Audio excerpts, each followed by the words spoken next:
Bonsoir à toutes et à tous. Merci d'être là. Donc, on est très heureux d'accueillir ce soir Stéphanie Le Folli-Cadida, qui nous fait le plaisir de venir parler de céramique contemporaine, un sujet qu'elle maîtrise parfaitement et qui la passionne. Alors Stéphanie est une chercheuse et commissaire d'exposition, et vous avez, j'imagine, tous vu l'exposition à la Fondation Bernardaud, dont elle a assuré le commissariat. Et si vous n'avez pas encore eu le temps d'aller la voir, allez-y, parce qu'elle se termine de façon imminente. Hein. À la fin de la semaine, voilà. Donc il reste encore un petit peu de temps pour aller la voir, et elle vaut vraiment le déplacement. Donc Stéphanie est là jusqu'à demain aussi pour rencontrer des étudiants qui sont dans le parcours céramique, et elle va nous présenter donc, comme je le disais, un regard sur la céramique contemporaine. Et donc c'est vraiment très très riche, et on la remercie de partager ses sentiments, ses inspirations, ses découvertes avec nous. Voilà. Merci beaucoup. Merci.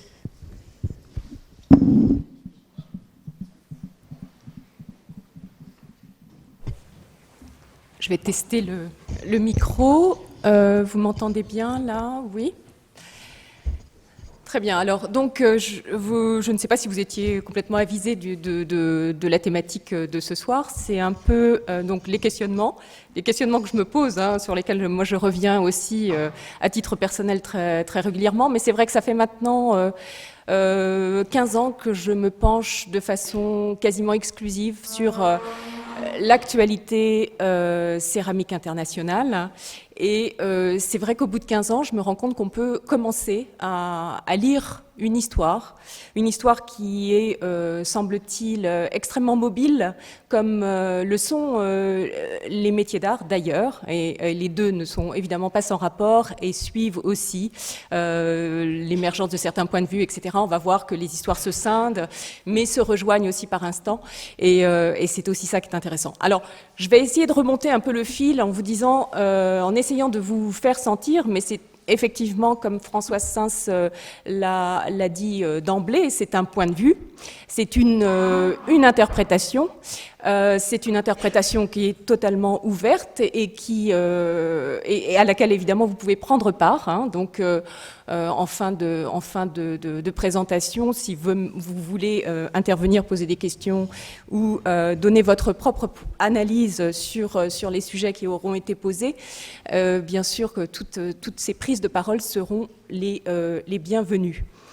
Donc l'idée, c'est à la fois de m'appuyer sur des écrits qui, pour moi, ont été des écrits charnières, et puis, évidemment, de mettre en exergue certaines approches plastiques, qu'il s'agisse de certaines couleurs, qu'il s'agisse de l'appréciation du hasard, qu'il s'agisse de différentes autres choses, et qui vont sous-tendre un peu les différentes recherches qui ont guidé la céramique jusqu'à nos jours, jusqu'aux questionnements les plus contemporains, qui sont évidemment l'environnement et qui modifient énormément, et notamment les pays scandinaves dans l'approche de la céramique. Vous allez voir que c'est vraiment un changement complètement fondamental. Et aujourd'hui, il m'a semblé aussi, compte tenu des événements ukrainiens, intéressant aussi de revenir sur la composante humaniste inhérente au travail de la terre, et ça depuis quand même maintenant des décennies, voire un siècle. Donc je vais avancer comme ça, par petites rubriques. Je vois pas tout le monde, et voilà, je me sens mieux comme ça. Je rentre sur le ring, excusez-moi. Hop. Alors, pour commencer, histoire critique de la céramique, j'entre un petit peu dans le vif du sujet. Je ne sais pas quel est votre sentiment par rapport à ça, mais moi j'ai le sentiment qu'effectivement la critique en céramique contemporaine en France n'existe quasiment pas. C'est-à-dire qu'on n'a aucun ouvrage un peu didactique qui nous offre une lecture limpide de l'histoire de la céramique internationale, mais vue par la France, et a fortiori aucun ouvrage français. Donc la France produit beaucoup de catalogues, et des catalogues de qualité à chaque fois qu'il y a une exposition. Simplement, ce travail de digestion de tout ce qui a été fait au préalable n'est, de mon point de vue, pas fait. Et c'est un peu l'exercice auquel je me livre ce soir, qui est de tenter de décrypter un peu justement ces différentes évolutions suivies par la céramique contemporaine. Donc c'est un peu quand même une conférence qui a pour but d'être pédagogique malgré tout. J'espère qu'elle le sera suffisamment. Donc on commence par cet ouvrage, Céramique Millennium, d'un personnage qui s'appelle Garth Clark. C'est lui qui a réuni un petit peu tous les auteurs. Je ne sais pas si vous connaissez Garth Clark, si vous l'avez déjà lu ou pas, globalement, comme ça, si je vous interroge. C'est un nom qui vous dit quelque chose ou pas? Non, pas vraiment. C'est vraiment une éminence en matière de critique céramique. Il est originaire d'Afrique du Sud, mais il vit depuis... ensuite, il a fait son doctorat en Angleterre, et puis il est parti à New York, et maintenant il est à Santa Fe, mais il a une carrière entière dédiée à la céramique contemporaine, essentiellement céramique contemporaine américaine, et c'est vraiment quelqu'un auquel on doit se référer à un moment donné, et qui a une envergure et une justesse de point de vue, toujours assez incisif, mais vraiment très pertinent, très intéressant. Il a été galeriste pendant des années, donc il a aussi ce double point de vue d'un marchand d'art, d'un marchand de céramique, dans le milieu du marché de l'art en général, donc cette spécificité de la vente de la céramique dans le marché de l'art. Et puis, il a aussi cette capacité à écrire, à rédiger. Il s'est aussi beaucoup intéressé à la céramique native, donc américaine, donc celle des Indiens d'Amérique, et c'est vraiment une composante essentielle chez lui. Il a été aussi l'auteur d'une biographie sur le Fontana céramiste, donc c'est vraiment quelqu'un d'assez... auquel on peut se référer un peu les yeux fermés et qui a vraiment, selon moi, une très belle vision de la céramique. Toujours est-il que pour fêter ce changement de millénaire, il a souhaité effectivement réunir un certain nombre d'articles dédiés à la céramique, essentiellement américains, et un petit peu anglais, mais surtout américains. Donc vous pouvez là aussi puiser cette vision et ces commentaires qui ont été donnés, écrits dans les années 80-90. Donc ça peut être aussi intéressant de saisir cette évolution. Alors son ambition à Garth Clark était quand même de mobiliser aussi les auteurs européens et en tout cas de faire de ce changement de millénaire un mouvement un peu global. Le projet a échoué. L'Europe n'a pas été encore à cette époque-là suffisamment présente sur ce domaine théorique et finalement le projet est resté quand même essentiellement américain avec quelques bases d'appui quand même dans les pays hollandais comme toujours. Hein. Les Pays-Bas sont quand même très rattachés dans la logique céramique et craft en général aux pays anglo-saxons, donc on a toujours cette dynamique américaine, anglo-saxonne, et puis ensuite les pays scandinaves. En fait, vous allez voir que cette présentation, dès lors que je vais parler de théorie, et une fois que j'ai dit que effectivement en France il y avait quand même un certain désert à ce niveau-là, eh bien on va avoir une migration de pôles au niveau de cette prise en charge théorique. Donc on a eu beaucoup l'Angleterre au tournant des années 2010, enfin au tournant des années 2000-2010, et ensuite on va avoir les pays scandinaves, et aujourd'hui ce sont vraiment les pays scandinaves qui sont les plus pourvoyeurs de réflexion et de théorisation, aussi bien sur les crafts que sur la céramique. Il y a aussi des gros moyens qui sont mis, puisqu'il y a aussi une fédération de tous les craft councils des différents pays scandinaves qui se sont réunis pour augmenter leur potentiel d'action, et je pense qu'effectivement la politique suivie est la bonne, et ça leur donne vraiment une force de frappe tout à fait intéressante sur le domaine, et ils s'associent à des éditeurs qui sont tout à fait éminents, comme Arnold Tschö, par exemple, qui est aussi une édition très dédiée de façon assez exclusive à l'art, mais encore plus justement au craft, et c'est tout à fait intéressant. Donc ma première partie s'intitule donc « Sortir de la fonctionnalité ». Quand je me suis intéressée effectivement à la céramique contemporaine aux alentours de 2008-2010, c'était la question majeure qui se posait alors aux céramistes. Sortir de la fonctionnalité dans laquelle ils étaient reclus depuis quand même des années et des décennies. Et qui a été porteur de ce message essentiellement? C'est l'école anglaise. Et on a eu notamment Alison Britton, qui a beaucoup réfléchi à cette approche de l'objet. Et ce catalogue que vous avez peut-être dans la bibliothèque, c'est vraiment un indispensable et c'est vraiment un ouvrage pour moi absolument clé qui ouvre vraiment sur toutes les interprétations que l'on a pu suivre au cours des 20 ans qui ont suivi. Donc Breaking the Mold, New Approaches, et vous voyez que déjà, sur l'image de la couverture, on a quelques suggestions qui sont faites pour sortir de cette fonctionnalité affichée. Alison Britton est aussi céramiste, elle est prof depuis des années au Royal College of Art, et elle est aussi autrice. Donc elle a publié un certain nombre de critiques sur ses contemporains, qu'elle a réunis d'ailleurs dans un ouvrage tout à fait passionnant. Et l'un de ses textes est intitulé The Maker's Eye. Et dans ce texte, elle fait justement, je trouve, une analyse qui est assez jolie et juste, où elle apprivoise un peu l'objet sous deux angles, en disant qu'il y a la version prosaïque, la prose, qui est l'objet fonctionnel, et puis la version poétique de l'objet, qui est justement sa dérive artistique.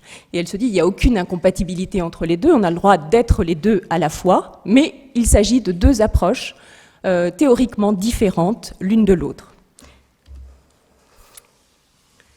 Sortir de la fonctionnalité aussi pour plusieurs raisons.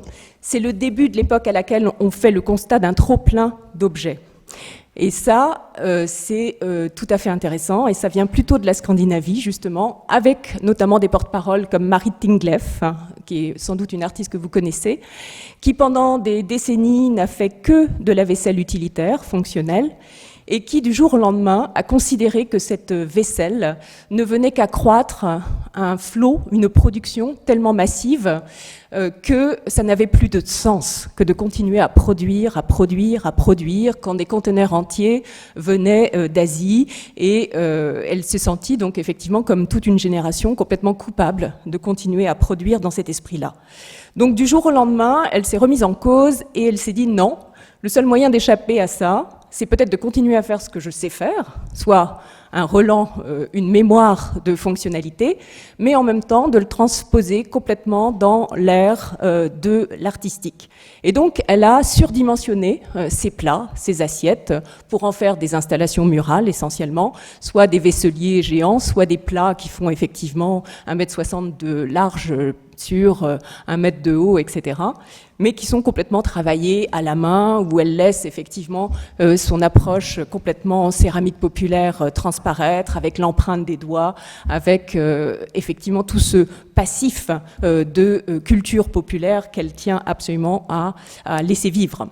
Et donc on en arrive à avoir des panoramas, comme vous le voyez sous les yeux, avec une ligne d'horizon, des plats paysages.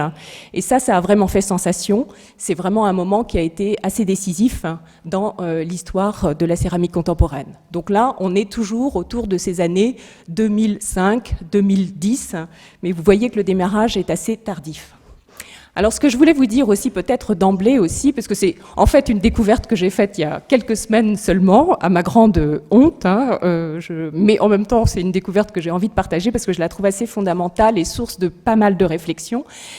En fait, si je vous pose la question de savoir comme ça, à brûle-pourpoint, à quel moment selon vous, la céramique américaine et la céramique européenne se sont rencontrées? Vous me dites quoi ?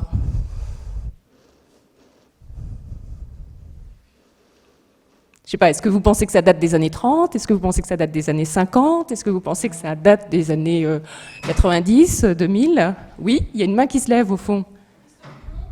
Christophe Colomb, bonne idée, mais non. Non. Alors je vais vous... Oui, vas-y. Alors, j'aurais pensé un peu ça, en tout cas j'aurais imaginé que c'était vraiment dans les années 50, et pas du tout. La première rencontre entre la céramique européenne et la céramique américaine date de 1972. C'est extrêmement tard. Et ça a été une incompréhension réciproque, une incompréhension mutuelle totale. Et je trouve que cette histoire, à la fois extrêmement récente, c'est-à-dire finalement on la connaît mal et peu, fait réfléchir vraiment beaucoup. Alors en fait, j'ai découvert ça par le biais de l'AIC, puisque je travaille bénévolement dans le cadre du bureau de l'AIC et l'Académie internationale de céramique. Et je me suis rendu compte que l'AIC avait été coporteur d'un projet avec le Victorian Albert Museum en 1972, justement. Et c'est à cette occasion-là que les deux céramiques européennes et asiatiques, mais qui, elles, pour le coup, se connaissaient depuis très longtemps, puisque la rencontre entre la céramique européenne et la céramique asiatique date de la fin du 19e siècle, avec les expositions universelles, vous vous souvenez, aussi bien à Londres qu'à Paris, entre 1875 et 1877, on a fait la connaissance avec la céramique japonaise. Là, tout autre chapitre, donc c'est au Victoria and Albert Museum que se font à la fois ce bloc asiatique-Europe face à la céramique européenne, américaine. Et l'année suivante, nouvelle exposition au Canada, Calgary, et là c'était vraiment la première fois que la céramique européenne prenait pied, en quelque sorte, aux États-Unis. Donc j'ai trouvé ça tout à fait passionnant, mais il faut vous rendre compte que quelqu'un comme Voulkos a exposé en Europe en 1972 seulement. Après, on a beaucoup entendu parler de la céramique américaine en Europe, en 1982 précisément, donc 10 ans plus tard, avec un personnage comme Paul Soldner, qui est venu consécutivement à sa découverte de ce qu'on a appelé le raku américain. J'imagine que vous savez à peu près, le raku américain, ça vous dit quelque chose. Et donc, il est venu enseigner sa technique de raku américain en France et dans tous les pays limitrophes, en Italie, en Espagne et en Suisse, etc.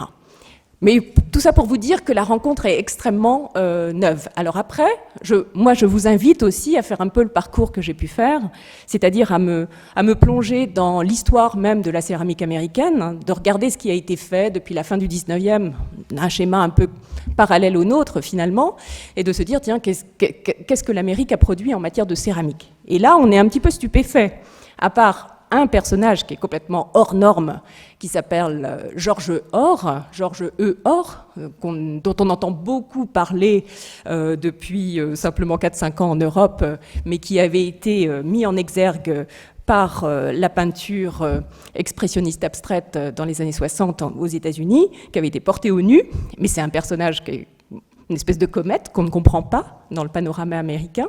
Mais sinon, le reste de la céramique est extrêmement pauvre. C'est une céramique très populaire, mais pas très intéressante. Et ça dure quand même vraiment très tardivement jusqu'à l'émergence de cette école américaine des années 50, donc Otis, en quelque sorte, portée par des gens comme Voulkos et ses descendants. Donc jusque dans les années 50, en fait, la céramique américaine n'est pas porteuse d'innovation du tout. Et ça, je me questionne. Et je vous questionne, en tout cas je vous incite à vous questionner, parce que je me demande dans quelle mesure, effectivement, cette céramique qui nous surprend tant, cette céramique qui est tellement source d'innovation constante dans les modes de représentation, dans l'expérimentation des cuissons, puisqu'elle a marqué surtout l'Europe par justement cette diversité des approches, c'est-à-dire qu'on essayait tout, rien n'était impossible, cette liberté totale d'approche, que ce soit thématique ou technique, eh bien, tient peut-être justement au fait qu'il n'y a pas réellement d'histoire, me semble-t-il, de cette céramique américaine. En tout cas, pas de codification aussi stricte et aussi précise qu'il n'y en a en Europe. C'est une hypothèse toute neuve, mais en tout cas que je trouve source de réflexion et effectivement assez inspirante. Donc je vous laisse vous pencher sur le sujet et m'en apprendre davantage. Revenons à nos moutons, maintenant que nous savons que cette rencontre a été tardive. On continue. Donc là, je rejoins à nouveau Alison Britton, dont je vous ai parlé en préambule, sur se libérer de la fonctionnalité de l'objet.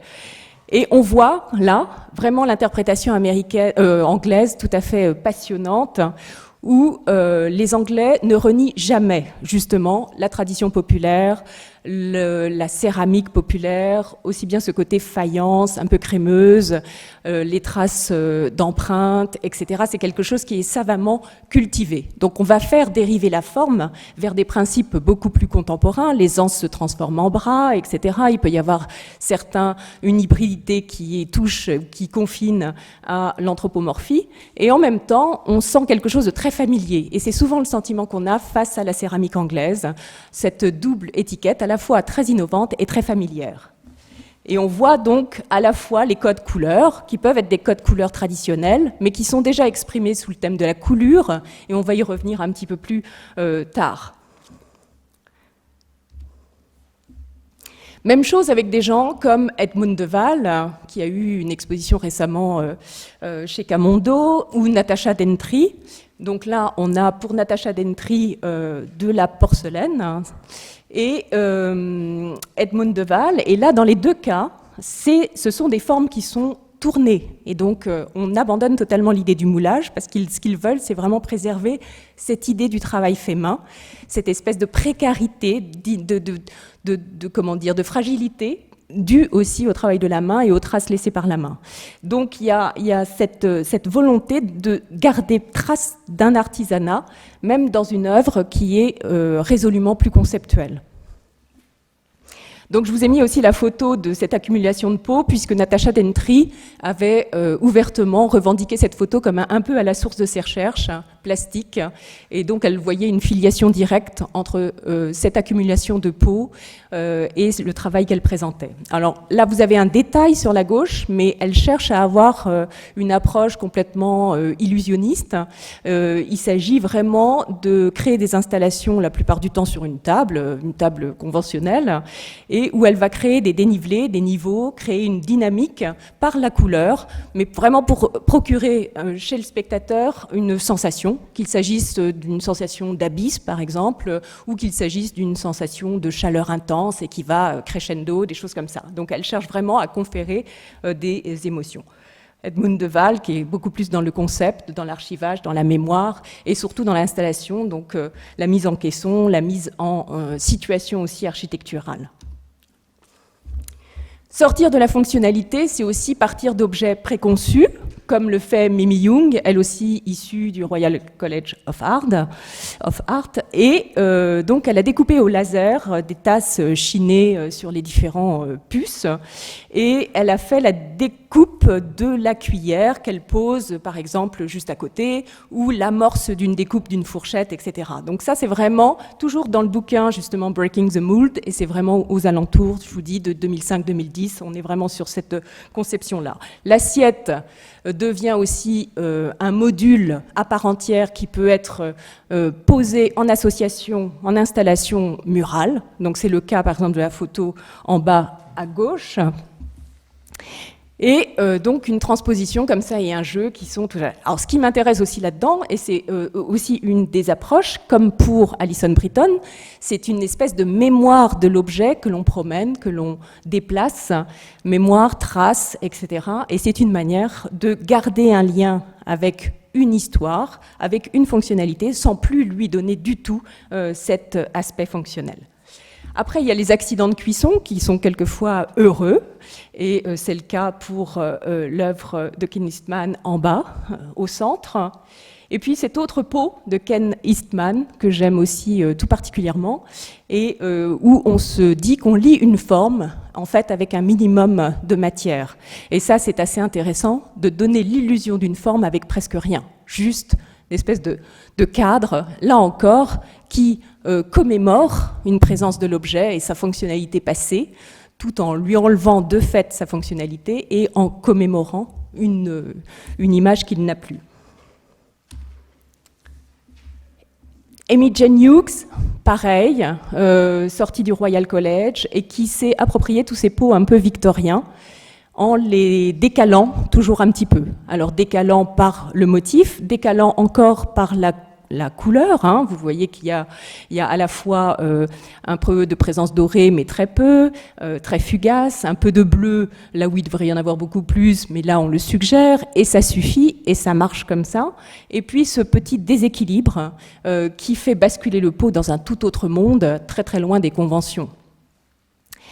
Kai Rylander, qui lui s'amuse, donc là il y a beaucoup plus d'humour, c'est aussi une des cordes qui va être régulièrement employée, et notamment par cette école anglaise, et notamment autour de cette vaisselle, avec cette multiplication des anses, avec le fait que les deux tâches soient complètement solidaires de l'une de l'autre, avec un égouttoir, j'aurais bien voulu vous montrer la photo, mais je ne l'ai pas trouvé en suffisamment bonne définition, mais il a présenté par exemple toute une série d'assiettes évidées de leur centre et posées successivement comme ça sur un égouttoir. Donc on a des assiettes qui sèchent, mais qui n'ont plus du tout la fonction d'assiette, ce ne sont juste que des tours d'assiettes.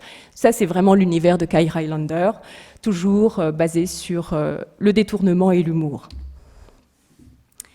Alors en France, on a finalement très très peu cet intérêt pour ce détournement de l'objet fonctionnel. On n'y pense pas beaucoup.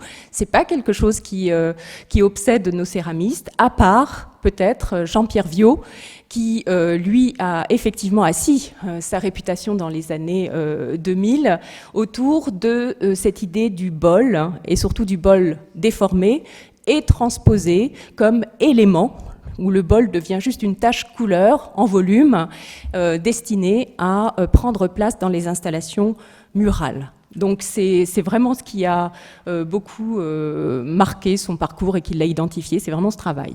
Alors après, moi je vous invite aussi, et ça vous allez le voir, je fais des petits rappels un petit peu vraiment typiques historiens d'art, des rappels chronologiques pour vous inciter à retourner sur les traces des ancêtres et à savoir plonger, aussi bien d'ailleurs pour créer, hein. Il me semble qu'il y a quelques années j'ai donné toute une série de cours d'histoire de la céramique. Et bon, ça me faisait vraiment pas de mal. J'ai moi-même beaucoup appris en étant obligée de faire ces cours. Et ça, c'est incroyable comme le fait de devoir s'y plonger fait et nous permet d'assimiler des détails même. C'est-à-dire que quelle que soit la nature du regard que vous allez avoir ou porter sur des œuvres anciennes, vous allez y trouver ce que vous cherchez en réalité. Donc ça peut être un jeu dense, ça peut être des proportions, ça peut être une forme tout simplement. Mais en tout cas, n'hésitez pas à vous replonger dans les répertoires latino-américains, vous replonger dans l'histoire de la Chine, vous replonger dans l'histoire de la céramique africaine, etc. C'est vraiment extrêmement riche en intuition plastique ou en tout cas en détails qui peuvent absolument déterminer votre manière de faire. Toujours est-il que là, on ne va pas aussi loin dans les temps passés, on s'arrête à Cariès. Je ne sais pas si vous connaissez un peu Cariès. Jean Cariès, c'est vraiment une figure qui, moi, me tient énormément à cœur, puisque j'habite en Bourgogne et que Cariès a eu son parcours céramique de simplement 6 ans, 1888-1894. Il est arrivé à Saint-Amand-en-Puisaye, donc au lieu du grès cuit à haute température dans les grands fours couchés de Puisaye, qui sont à peu près similaires à ceux de la Borne, hein. C'est exactement le même filon de grès et c'est absolument les mêmes techniques qui sont employées. Et Jean Cariès est arrivé là alors qu'il était simplement sculpteur et il a pressenti que la voie du grès était la sienne, pour une raison qui me paraît tout à fait essentielle, qui est que jusqu'à présent la patine apposée au bronze où les badigeons sur le plâtre ne le satisfaisaient pas dans la matière même ou dans le peu de profondeur que cette matière colorante apportait à ses œuvres. Et en fait, il a tout de suite pressenti que c'était l'émail, avec cette profondeur complexe et cette espèce de vraiment d'espace-temps inhérent à l'émail, qui devait apporter la profondeur et la suavité des matières de surface qu'il recherchait.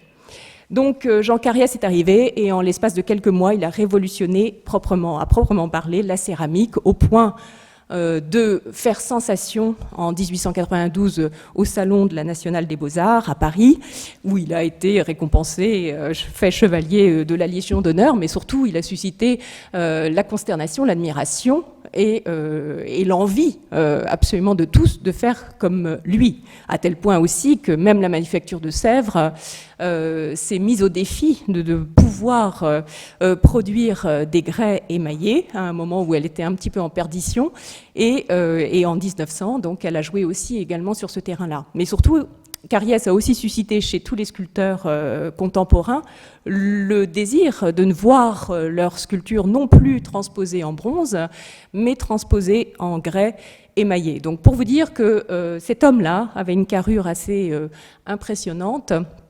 Et donc ça n'a duré que 6 ans parce qu'il est mort à 39 ans, donc en 1894, mais ça a vraiment été une figure éminente de la céramique française.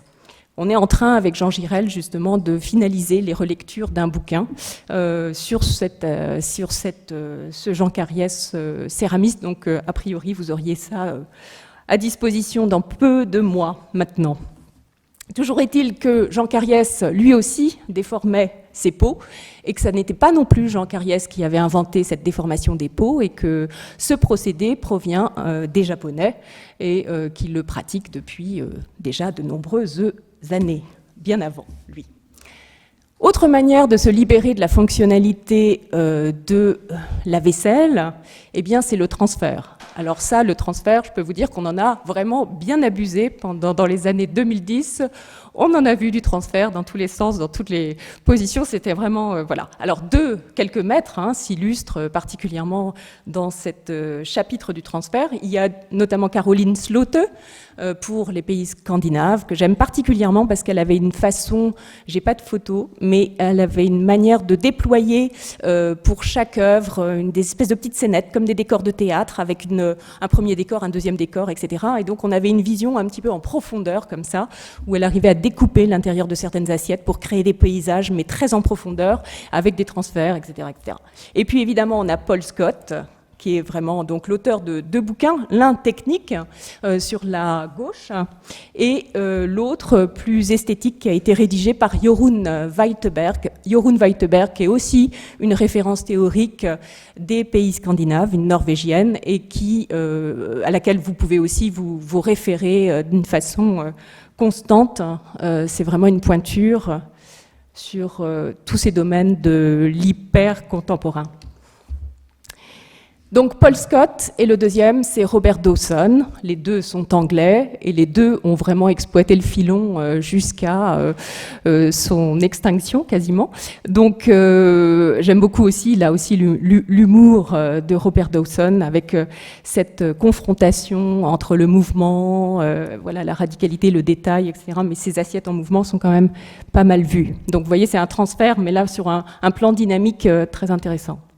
Et puis Livia Marine, qui a, je trouve aussi très très bien réussi l'opération avec ce nomade patterns et c'est à la fois cette théière qui se liquéfie. Voilà, 2012, on est vraiment en plein dans ce débat. À nouveau Paul Scott, pour vous dire aussi que le transfert a quelquefois l'intérêt d'être plus qu'un simple décor. Le décor est souvent au service d'une dénonciation à caractère politique, et ça c'est aussi une des voies majeures de la céramique, déjà issue du monde américain, mais également repris par bien des égards par les Anglais. C'est beaucoup moins la corde des pays scandinaves, et ça n'est quasiment pas du tout le répertoire français. Donc là, vous avez le naufrage du bateau Concordia de la compagnie Costa, vous vous souvenez, donc qui est illustré. Et puis sur l'image de droite en bas, vous avez la vache folle qui est mise en scène par Paul Scott.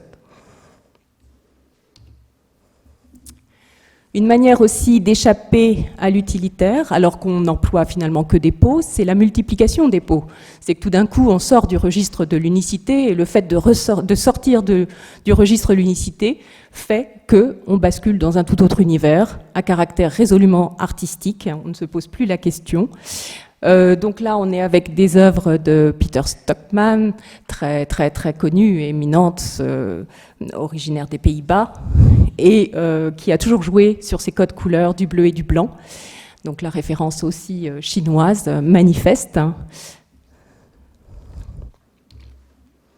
Multiplication des assiettes, et ça c'est un procédé qui a aussi beaucoup marqué les esprits, c'est-à-dire la continuité d'un décor sur les assiettes. Tout d'un coup, des assiettes, on en fait autre chose. On a vu ça un peu avec Marit Tingleff juste à l'instant, avec cette ligne d'horizon dont je vous ai parlé à l'instant, mais ça se jouait que sur 2, et sur 2 plats qui étaient faits main, etc., dans de grandes dimensions. Là, on part d'une assiette absolument standard, et c'est la multiplication de ces assiettes qui dessine un tableau à part entière avec un graphisme qui se poursuit. Alors, graphisme obtenu là par transfert, mais qui pourrait s'obtenir, et on va avoir d'autres exemples avec Hugo Marano par exemple.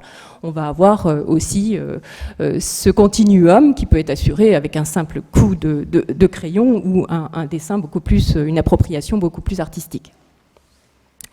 Donc cette pièce-là est de Molly Hatch, mais on a exactement les mêmes procédés, notamment avec Magdalena Gerber pour la Suisse. Voilà. Ça n'est pas nouveau non plus, et ça je m'autorise des petits rappels, toujours historiques. L'œuvre d'Armand, donc le célèbre sculpteur français, avec donc des théières en faïence émaillées, mises dans une caisse, ce qui n'est pas non plus sans rappeler justement le procédé d'exposition excusez-moi, de celui dont on vient de parler, l'éminent céramiste anglais dont on vient de parler. Aidez-moi.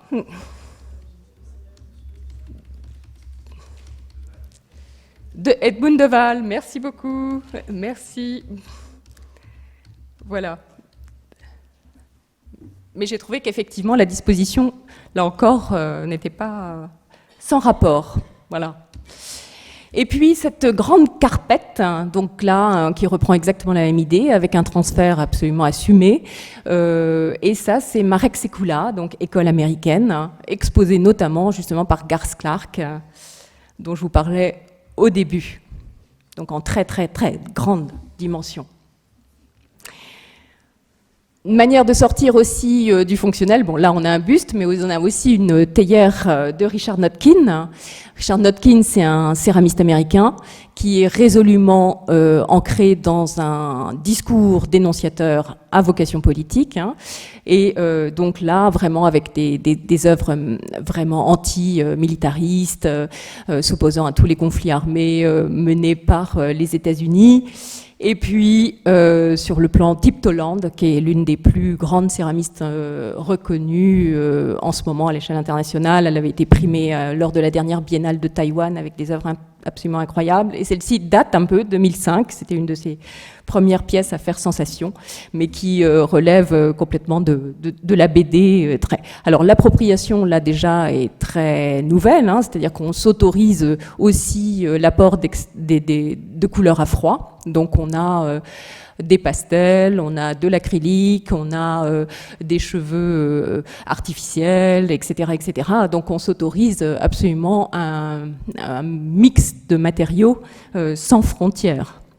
L'acception de la céramique, c'est quand même peut-être ce que j'aurais dû vous dire d'emblée, c'est-à-dire qu'elle s'élargit sans cesse. C'est-à-dire qu'aujourd'hui, il n'y a plus véritablement de frontières sectaires. C'est-à-dire que quand on parle de céramique, on parle aussi bien de la céramique cuite que de la barbotine. C'est-à-dire qu'aujourd'hui, l'acception est aussi large que ça. Et ça ne choque personne. Non, ce qui peut paraître un petit peu étrange, enfin, ce qui ne choque personne. Non, c'est pas vrai, parce que ça fait bondir nombre de céramistes traditionnels, mais en même temps, pour les théoriciens, pour les critiques, etc., ça n'est plus un sujet, en tout cas. Donc en 20 ans, on a quand même gagné cette liberté de pouvoir aborder ces sujets librement. L'autre question qui peut être posée, c'est le terrain ou la frontière entre la sculpture et la céramique. Dans ces cas-là, effectivement, on se dispute un peu les mêmes matières et on se dispute un peu les mêmes appropriations et les mêmes développements. Le procédé d'installation, donc ça, si vous avez vu effectivement l'exposition Les Flammes, vous avez pu revoir cette œuvre déjà ancienne de Claire Toumet. Claire Toumet, qui est une grande artiste anglaise, qui touche vraiment aux choses les plus infimes. Donc je trouve qu'elle a toujours une approche extrêmement subtile de ses penchants céramiques. Elle est elle aussi enseignante au Royal College of Art. Et là, maintenant, c'est quelque chose qui nous paraît totalement banal. C'est-à-dire que cette accumulation de tessons, on l'a vu, on l'a revu X fois, c'est quelque chose qui passe maintenant plus difficilement. Mais qui, dans les années 2005-2010, pareil, était vraiment très, très nouveau. À la fois, c'est la synthèse de ce trop-plein dont on parlait tout à l'heure avec des gens comme Marie Tingleff, donc une forme de dénonciation de cet amas, de cette quantité, de cette masse. Et puis, en même temps, c'est un désir de l'afficher comme œuvre finie, aboutie, c'est-à-dire que finalement ce tesson de pièces déjà manufacturées et réutilisées est une œuvre en soi, ou potentiellement une œuvre en soi, et puis cette capacité à ne plus avoir de convention quant à sa manière de l'exposer. Donc ça, c'est aussi très intéressant. On passe vraiment justement du stade de l'objet au stade de la sculpture. Là, on fait un petit retour en arrière avec Betty Woodman, Puisqu'on parlait de l'installation n'est pas née en céramique dans les années 2005 ou 2010. Betty Woodman, qui était à l'origine d'un groupe qui s'appelait Pattern and Decoration, et qui s'emparait aussi bien du sol que des murs. Je trouve évidemment son boulot, je ne suis pas la seule à le dire, mais complètement enthousiasmant et assez... si vous voulez, ce que je trouve incroyablement inspirant, c'est que je trouve que c'est d'une liberté sans fin. Et je trouve que la voie ne peut pas être finie. C'est-à-dire qu'il y a une manière de revisiter le travail de Woodman, ou en tout cas le principe qui a guidé son travail, qui est tout à fait jouissif. Je trouve que la manière déjà de décomposer l'objet, c'est-à-dire de décomposer la forme, les anses, le col, etc., les sellettes, le support, etc., chaque élément est pris à part entière, comme un élément de construction et de déconstruction, et tout peut se mettre au mur, au sol, en profilé, en volume. Rien n'est impossible, rien n'est. Et tout ça est assorti évidemment d'une liberté au niveau de la colorimétrie qui est aussi très très inventif. Et alors ce qu'il y a de très passionnant quand on commence à parler d'installation murale, c'est aussi d'avoir et d'être confronté à ces jeux d'espace. C'est-à-dire que tout d'un coup, ça devient une construction vraiment sur le mur. C'est pas juste une œuvre qu'on pose au mur, c'est de calculer les espaces, de savoir quelles sont justement ces tendances ou ces espaces poétiques qui peuvent, comme on voit sur la pièce de gauche, architecturer, marcher ou pas, quoi. Installation avec, pareil, cette grande figure italienne qu'on a découverte très tardivement aussi en France, Ugo Marano, qui a été montré aux alentours des années 2015 à peu près à la galerie Mercier et Associés dans le 20e, et qui avait dédié une exposition entière à Ugo Marano, qui était vraiment une figure un peu méconnue, qui a un peu touché à tout, qui a travaillé aussi beaucoup la mosaïque, et qui s'est approché de la céramique sous des angles assez différents, à la fois des installations d'assiettes comme ça, assez rudimentaires, mais avec ce continuum dont je vous parlais, qui était juste un graphisme peint et qui se poursuit comme ça sur les murs très librement. Il a aussi essayé de retravailler, il s'est beaucoup intéressé au son, et au son à travers des grands plats qui pouvaient être fendus en leur centre, et dont il avait rattaché les deux parties avec des anneaux métalliques, comme des arêtes de poisson, si vous voulez, centrales. Et puis, il invitait effectivement les spectateurs à faire glisser les mains sur ces arêtes métalliques, et effectivement, ça produisait des sons à caractère musical tout à fait étonnant. Et il a fait exactement la même chose avec des salles chez lui, complètement emplies de grandes jarres. Mais quand je vous dis grandes jarres, ça pouvait être au minimum 1,20 m, mais ça pouvait aller jusqu'à 2,20 m. Et chacune de ces jarres était réunie les unes aux autres avec des petites barres métalliques. Et le tout était rattaché il pouvait activer l'ensemble depuis une chaise sur laquelle il s'asseyait. Et donc, le fait de bouger légèrement ces tiges métalliques faisait ou déclenchait des résonances dans tous les pots successivement comme ça. Et donc, on avait une ambiance à la fois cosmogonique et musicale qui était assez étonnante. Et on a trace de tout ça. C'est vraiment quelqu'un d'hyper intéressant, Ugo Marano. Donc, si c'est quelqu'un qui vous intéresse, adressez-vous à Mercier et Associés. Il a à la fois pas mal d'archives et pas mal d'œuvres encore. Caroline Smith, une grande figure de la céramique très contemporaine, qui, en France, vous pouvez voir ses œuvres régulièrement dans la galerie Michel Hayem à Paris, dans le 7e. Et là, vous avez une œuvre parmi les plus récentes, 2020, qui est, je trouve, tout à fait étonnante et passionnante. C'est une grande entreprise murale qui a été exposée au Victoria and Albert Museum, donc en 2020, et qui reprend le principe de la céramique de Wedgwood avec ce contraste bleu-blanc si typique de cette fabrique. Alors c'est vraiment très travaillé, très dans le détail, toujours. Là, elle a vraiment joué le code couleur blanc-bleu, mais d'habitude, elle est vraiment dans des scènes aussi bien dorées, sanguinolentes, elle pousse les rouges très très loin. Et voilà. Mais on a tout ce travail sur les petits édicules est très soigné. Autre manière aussi de rompre complètement avec la fonctionnalité attendue de la céramique, eh bien c'est la performance.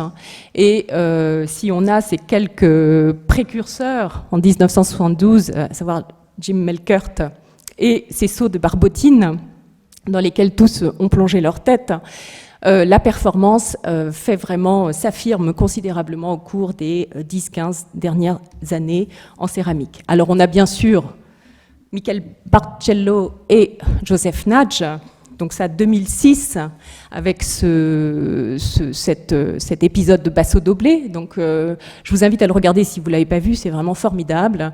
Vous pouvez le voir sur YouTube sans aucun problème, donc c'est vraiment très accessible sur le net. Et c'est vraiment quelque chose de pas lassant du tout, c'est étonnant, c'est riche, c'est puissant, c'est vraiment quelque chose d'assez extraordinaire. Donc beaucoup de céramistes contemporains se sont essayés à l'exercice de la barbotine. Là, vous avez Jane Nurbury. C'est souvent associé à des spectacles de danse ou de théâtre.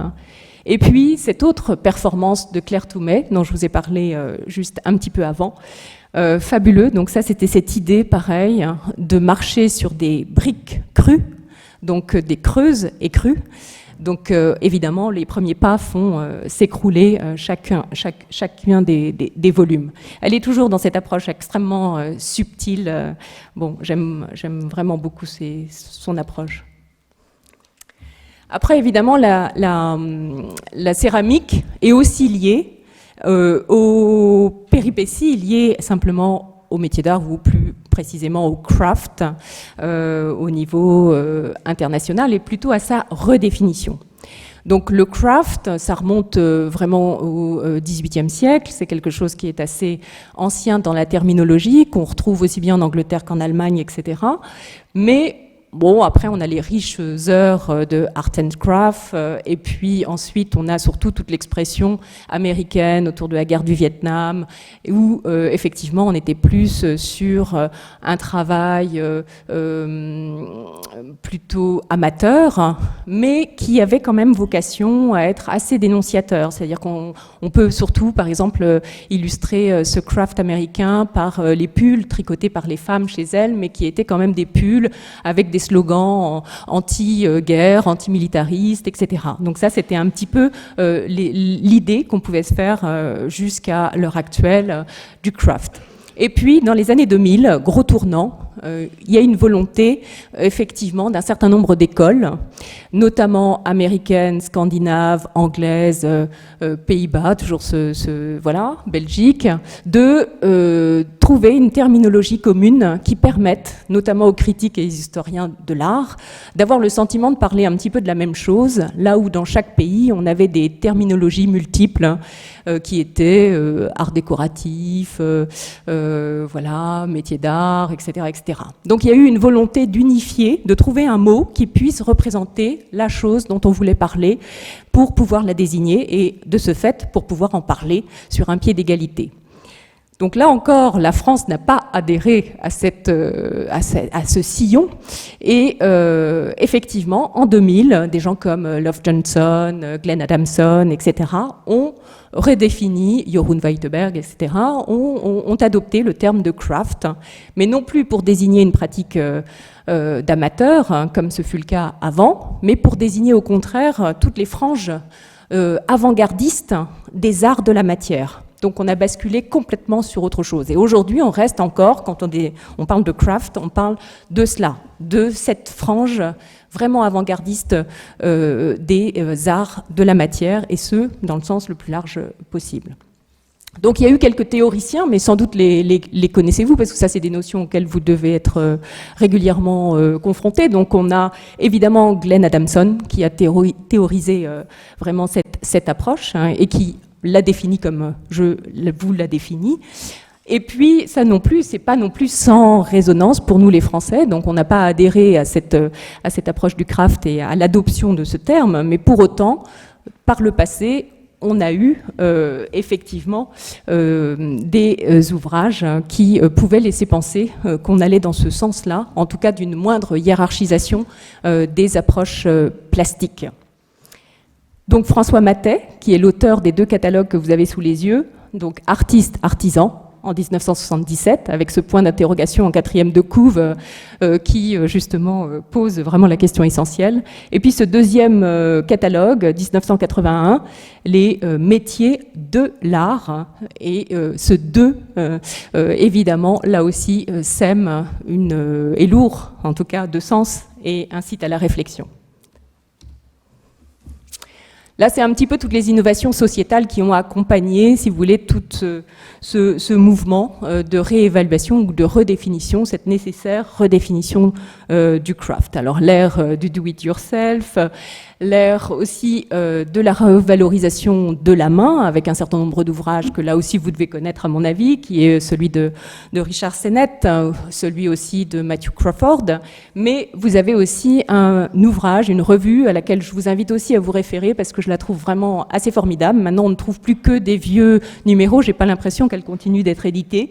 C'est The Journal of Modern Craft, où justement toute l'école anglaise écrit, donc que ce soit qu'il s'agisse de Tanya Harrod, de Glenn Adamson ou d'Alison Britton, etc., tous ces gens dont on a déjà parlé. Remédier aussi à ce que Garth Clark appelait la castration tactile, justement, donc ce désir qu'ont les gens de continuer à toucher, là où justement la dématérialisation les pousse à ne plus le faire. Cette idée aussi soutenue par Louise Mazzanti, qui est une critique danoise sur les super-objets, qui est très intéressant, où elle dit justement que la dématérialisation de l'art contemporain laisse une place de choix aux arts de la matière. Donc c'est complètement connexe avec cette vision défendue par Garth Clark sur cette castration tactile. Donc le craft est une réponse à cette désertion. Voilà. L'esthétique relationnelle, dont on a beaucoup aussi parlé dans ces années-là. Voilà. Les néo-artisans qui ont fait, donc ça c'était justement une table ronde donc des ateliers, non pas des ateliers de l'INMA, l'écologie, bien sûr, avec cette idée du recyclage sur laquelle on va revenir, la frugalité, qui est aussi une notion complètement inhérente, et puis un nouveau public qui aussi accompagne cette émergence de tendances, et notamment ce qu'on a appelé donc les chrono-épicuriens, qui justement recherchent ce contact, ce toucher, cette beauté des matières et cette suavité des matières. Ça passe aussi par la redéfinition de tout ce qui compose justement le craft, et notamment cette fameuse trilogie défendue, triangulation en tout cas défendue par Glenn Adamson, et qui pose donc l'artiste, la matière et l'outil comme au centre de tout, cette conception. Alors après découle de l'outil et de l'artisan effectivement, ou du maker, cette notion de geste. Et là, je vous invite à vous procurer les articles de Patricia Ribaud, on en trouve quelques-uns quand même en ligne. Ça, c'est vraiment issu de sa thèse, hein, dont j'ai pu me procurer un exemplaire, mais vraiment sa vision des choses est complètement pertinente et passionnante.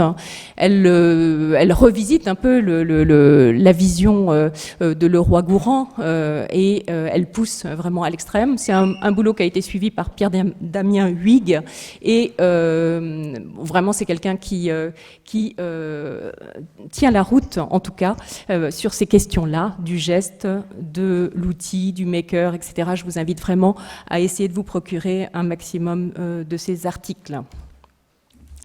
L'outil, en parlant de l'outil, qu'est-ce qui a révolutionné effectivement notre approche de la céramique au cours de ces 20 dernières années? C'est surtout l'outil numérique. Donc je sais que vos ateliers en sont dotés. Moi-même, j'ai été assez circonspecte quand j'ai vu arriver ça et je me suis dit, bon, alors voilà, qu'est-ce qu'on va faire avec cet outil numérique? Et donc, je sais aussi que vous avez reçu, il y a des années, Jonathan Kipp, qui est venu faire des démonstrations. Je ne sais pas s'il vous a initié aussi à la fabrique des imprimantes 3D, mais en tout cas, au moins à l'usage. Et après... Autant on peut être effectivement et le concevoir, et je pense qu'à l'usage et avec cet esprit un peu rétrospectif, on peut le considérer simplement comme un outil parmi d'autres, mais en fait, ça a quand même donné lieu à des interprétations assez différentes.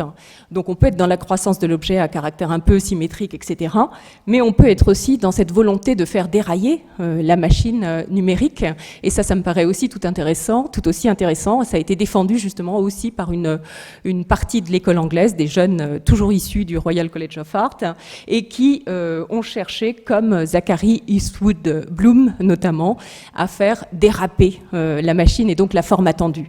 Donc ça me semble être une voie aussi tout aussi intéressante de cette production. Il y avait eu une exposition aussi aux États-Unis qui s'intitulait The Tool at Hand et qui était, je trouve, tout à fait intéressante, où là, on prenait le parti inverse.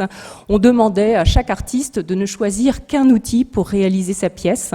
Et donc, on était à la fois dans cette approche contraire, extrêmement rudimentaire, où la caméraman, la vidéaste, invitait elle-même à jouer le jeu à fond en démontant complètement sa caméra jusqu'à la dernière pièce, jusqu'à la fin de vie de la caméra, en quelque sorte. Et c'était assez intéressant.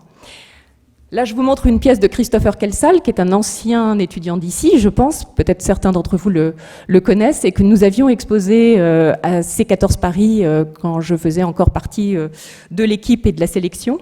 Et Christopher Kelsall avait réussi, lui, à me faire un peu changer d'idée par rapport à l'imprimante 3D, justement, et je trouvais que son approche était super intéressante, en disant que, justement, la prise de distance avec la matière lui permettait de la regarder mieux, et de l'apprécier mieux en termes d'épaisseur, en termes de finesse, en termes de précision, et qu'il regardait le flux comme ça de cette impression avec autrement plus d'acuité que s'il avait eu à la toucher. Et je trouvais que c'était un raisonnement nouveau, en tout cas pour moi, et qui méritait effectivement d'être entendu. Et c'est pour ça que voilà, c'est un garçon que j'apprécie bien. Et ensuite, voilà, juste une image des impressions 3D à taille immense, que vous connaissez aussi sans doute, avec ce projet WASP, qui date quand même d'il y a une bonne dizaine d'années maintenant, et qui vise donc à construire des maisons entières en imprimante 3D terre. Moi, je trouve le projet particulièrement intéressant dans l'avenir pour justement ces hébergements d'urgence qui deviennent de plus en plus d'actualité, avec les populations de migrants à travers le monde. Et ça permet aussi de respecter souvent la culture de l'habitat de terre, qui est extrêmement réelle sur les 3/4 du monde. Donc voilà une définition un petit peu plus proche. La matière, je ne vais pas m'étendre parce que de toute façon, voilà, je voulais faire cette triangulation de Glenn Adamson, mais en même temps, la matière est tellement évidente pour nous tous, elle est tellement au cœur de nos préoccupations quotidiennes que je ne vais pas m'étendre sur ça. La pièce que vous venez de voir, c'est Anne Barès, 1983. C'était une pièce énorme à base de briques, de grandes briques qui avaient été incluses les unes dans les autres, puis cuites. Et c'était vraiment une pièce de sculpture par Anne Barès, grande sculpteur céramiste française. À l'échelle, ça avait été présenté à Villeneuve d'Ascq en 83 et c'était une installation qui emplissait une salle comme celle-ci, vous voyez à peu près. Et ça s'appelle Arrachement. Ce qui est très intéressant aussi, c'est la question du déterminisme de la forme. Alors ça c'est quelque chose qui obsède aussi pas mal les spécialistes de la céramique et du craft en général, mais beaucoup plus encore de la céramique. Et là, vous avez une œuvre de Paul March. Paul March est un céramiste suisse très intéressant, qui, en l'occurrence, est reparti en Angleterre, d'où il est originaire, pour retravailler justement précisément sur cette question en collaboration avec des archéologues. Et donc, en fait, il s'agit d'essayer de repartir d'œuvres antiques pour essayer de déterminer réellement qui, de l'esprit, de la main ou de la matière, va déterminer la forme. Et donc c'est une question qui plane en permanence, qui obsède, et on ne sait pas. Et donc là, il semblerait que Paul March se définisse un petit peu. Je vous laisse lire la phrase en anglais, je vais pas me hasarder à vous la lire, mais voilà un petit peu le fond de sa pensée actuelle.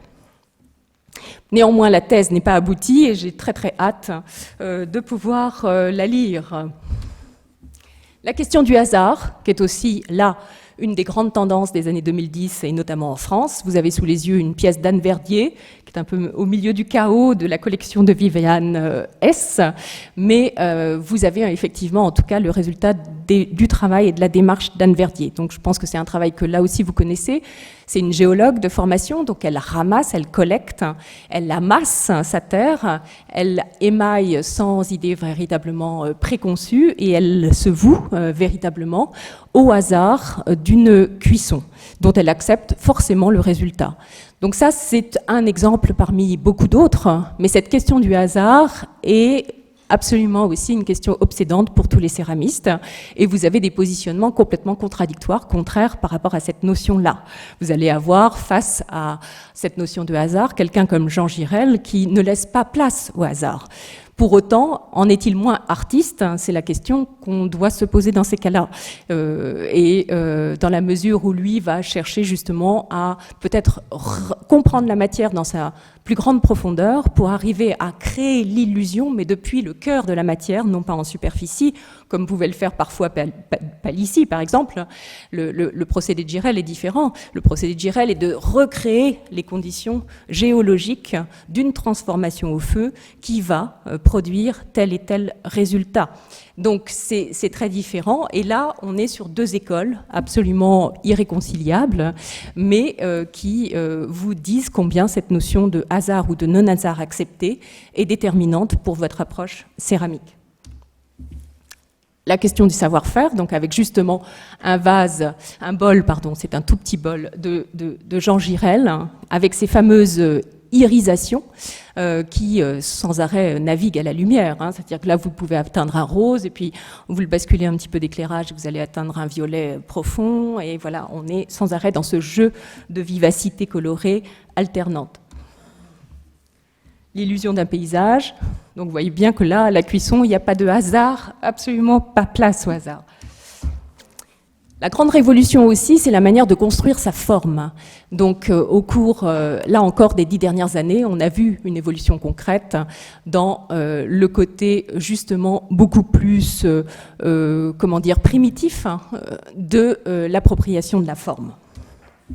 Le colombin. Alors on a quelques exemples illustres, comme Frankenberg, dont je dois avoir une œuvre, deux œuvres de Norbert Frankenberg, très amorcée, mais Nicole Cherubini, qui est aussi une figure de proue, très intéressante. Et là, vous avez un petit peu tous les arguments plastiques qui font fureur au cours de ces années, ces 2010 autour, à la fois le jeu des chaînes, à la fois le rapport au socle, qui est complètement passionnant chez Cherubini. Le côté aussi un peu all-over avec des tableaux au mur qui répondent d'une manière tout à fait subtile aux œuvres sur socle, etc. Donc cette manière de concevoir un décor très total, sous des angles différents, la manière de concevoir même les supports au mur, etc. La manière aussi de mixer les matériaux, donc tout ça joue, et puis surtout donc ce montage au colombin avec véritablement ce désir de laisser dans la matière la trace du pouce, du doigt qui monte la pièce comme ça progressivement. Donc la même chose. Et puis évidemment, on a ce personnage, Satoru Hoshino, qui lui aussi s'illustre parfaitement dans cette approche. On le voit d'ailleurs au travail un petit peu, la photo est un petit peu floue, mais enfin ça vous permet de voir un peu l'implication physique qui existe dans ces grandes pièces. Alors Hoshino, vous le savez, souvent met en coordination des grands volumes montés au colombin comme ça, avec des installations murales de morceaux jetés comme ça, qui sont juste admirables. Après, il y a cette interprétation émaillée ou non, là, qui est pour le coup très débordante et noyante chez Hoshino, mais ce qui n'est pas forcément le cas. Et puis, on a une jeune descendante qui reproduit complètement et qui s'intègre complètement dans cet esprit de cette, à la fois dans cet amalgame et addition de formulations différentes, comme ça, avec des pots. À la fois, il y a toujours cette manière de se souvenir d'une certaine fonctionnalité très, très, très lointaine, mais dont on va nier absolument le sens en mettant à l'envers, etc., etc. Et le colombin et l'adjonction de détails contradictoires. Se nommer, ça a été aussi une des grandes préoccupations des 20 dernières années. Donc avec une réponse qui venait d'ailleurs la plupart du temps des jeunes générations qui ne voulaient plus se nommer, lasses qu'elles étaient d'entendre leurs aînés se dire soit sculpteur céramique, soit céramiste sculpteur, soit artiste, sculpteur, céramiste, etc. On arrivait à des complications sans nom du fait même de la complication à se situer quand on est céramiste dans le panorama de l'art contemporain. C'est toujours une réalité en France, il faut le savoir, hein, c'est quand même assez encore compliqué de savoir se nommer. Et puis il y avait aussi un certain nombre de jeunes comme Sylvain Thirouin à l'époque qui décidaient justement, compte tenu de tout ce qu'on avait dit déjà précédemment par rapport au craft, par rapport à toutes ces notions qui étaient véhiculées, qui avaient aussi trait au social, hein, qui se revendiquaient absolument potiers pour rompre avec justement cette espèce de snobisme qui était attaché aux étiquettes choisies. Donc il y avait cette volonté au contraire d'assumer totalement la matière et d'y revenir le plus sobrement possible. Donc ce goût aussi de s'appeler potier. Donc tout était possible, mais pour vous dire qu'effectivement ça a été un sujet de débat actif au sein de la communauté. Après, on a eu plein de tendances absolument expérimentales, notamment le son. Ça, c'était vraiment dans les années 2005 aussi, 2005-2010. Là, je vous ai mis juste quelques exemplaires, mais avec justement cette exposition chez EKWC, Ceramic and Sounds. Et puis, on a eu aussi un certain nombre de concerts, notamment autour de la porcelaine, qui marche particulièrement bien dans ce cas-là, notamment à Sèvres en 2009, avec Nicolas Fries. Et autre entreprise d'un groupe, d'un duo de designers qui compose NOC. Je ne sais pas si vous avez entendu parler de ces designers, mais ils avaient fait assez sensation avec leur série Vase. Donc il y avait le vase, il y avait la lampe, il y avait 3 objets, me semble-t-il, qui avaient été élus par ce duo. Et ils avaient décliné la forme de l'objet en fonction de 10 langues. Et en fait, c'était un peu l'audiogramme de chaque langue. Quand on prononçait le mot dans une langue, par exemple en français ou en anglais ou en chinois, etc., eh bien cet audiogramme définissait l'impression de la forme en volume. Vous voyez, vous arrivez à me suivre, vous me comprenez, et donc on arrivait à ça. Mais ce qui était absolument surprenant, c'est que quand il déclinait en 10 langues, on avait réellement sous les yeux, dans les 10 langues, la forme de l'objet, la fonctionnalité affichée de l'objet, quoi. Donc c'était assez étonnant de s'imaginer qu'effectivement la langue définissait déjà la forme de l'objet. Et c'était assez valable aussi pour les lampes. Bon, il y avait 2 ou 3 langues peut-être où ça déraillait un peu pour les lampes, mais vraiment massivement ça marchait. C'était assez épatant. La couleur après le blanc. Alors ça, c'était aussi effectivement une nuance sur laquelle je voulais venir, parce que moi, quand je me suis intéressée effectivement à la céramique autour de 2008-2010, eh bien, on avait affaire à une vague massive de porcelaine. C'est-à-dire qu'on ne pouvait plus voir quasiment autre chose que de la porcelaine. C'était blanc, blanc, blanc, blanc, avec un peu de transfert, avec un peu d'imagination à gauche, à droite, mais c'était vraiment très, très majoritaire et très obsessionnel, ce qui n'est plus du tout le cas aujourd'hui. On a basculé depuis une dizaine d'années maintenant sur un terrain autre, hein, avec une prédilection pour la terre vraiment traitée de façon plus brute, comme vous avez pu le voir, hein, avec aussi cette croissance montante du colombin et d'une certaine sobriété artisanale de la matière. Alors, des alternatives, c'est la pictorialité. Pictorialité, c'est aussi un terme un peu aisé. Vous savez, moi, quand je travaillais au musée Rodin, on parlait de la céramique des peintres. Alors, la sculpture des peintres. On pourrait dire la même chose avec la céramique des peintres. C'est le fait que ce soit des peintres qui fassent de la sculpture, ça rendait la sculpture un peu plus acceptable. Et on a l'impression qu'avec la céramique, c'est souvent le cas aussi. La céramique des peintres rend la céramique plus acceptable. Là, en l'occurrence, ce n'est pas du tout le cas, hein. C'est Youn Kaneko, un grand céramiste que j'adore et qui, pour le coup, illustre parfaitement cet usage de la couleur sur la matière, avec à la fois ses densités et ses débordements, ses bavures, hein, dont il a vraiment le secret. C'est assez magnifique. Après, il y a aussi cette présence de Peter Voulkos qui est toujours aussi passionnant. C'est-à-dire que quand vous vous intéressez aux œuvres de Voulkos des années 50-60, vous allez être étonné de voir que ce n'est pas du tout la terre brute cuite au bois avec vraiment le léchage des flammes tel qu'on en a le souvenir. Mais ça, c'est des pièces un petit peu plus tardives. Mais un peu avant, il était vraiment dans cette obsession de la ligne Picasso-Miro. Et il avait ce souci, effectivement, de badigeonner, de griffonner, de dessiner sur c'est beau. Un autre artiste anglais qui joue aussi de manière tout à fait subtile sur ce décor et ce graphisme, tout en étant dans une apparente fonctionnalité, c'est Nicolas Omoki, un anglais. Patricia Glave, j'aime beaucoup aussi son approche, suissesse, avec ses petits carrés de 10 sur 10 et ses petits dessins qui racontent les scénettes de l'ennui chez une femme, etc. Et là, une appropriation, là, pour le coup, beaucoup plus radicale, c'est David Regan, avec cette illusion d'un reflet dans l'eau, d'une vache. Et ça, c'est vraiment, côté technique, c'est assez honteux, je vous l'accorde. Mais par contre, le dessin et l'appropriation graphique est assez marrante. Donc là, c'était Notre-Dame du Pôle emploi pour une céramiste qui effectivement peinait à trouver des débouchés. Et voilà. Paul Mathieu, version aussi États-Unis, avec ce décor décloisonné, expansé. Et puis Kerstin Abraham, une céramiste allemande. Là aussi, j'aime beaucoup la manière qu'elle a de s'approprier l'assiette comme élément, détail, où elle met en exergue des points dans les assiettes pour justement la mettre en installation. Et vous allez voir un petit peu voilà, la vision de l'installation murale telle qu'elle peut aboutir. Et un petit retour en arrière avec ce dessin de la culture maya. Donc là, on est quand même en 600, 900 après Jésus-Christ. Et on a ce graphisme absolument incroyable, qui est presque du Lucky Luke. Miro, bien sûr. Anne Dangar, qui avait, vous savez, retranscrit les principes picturaux de Glaise, d'Albert Glaise, en céramique.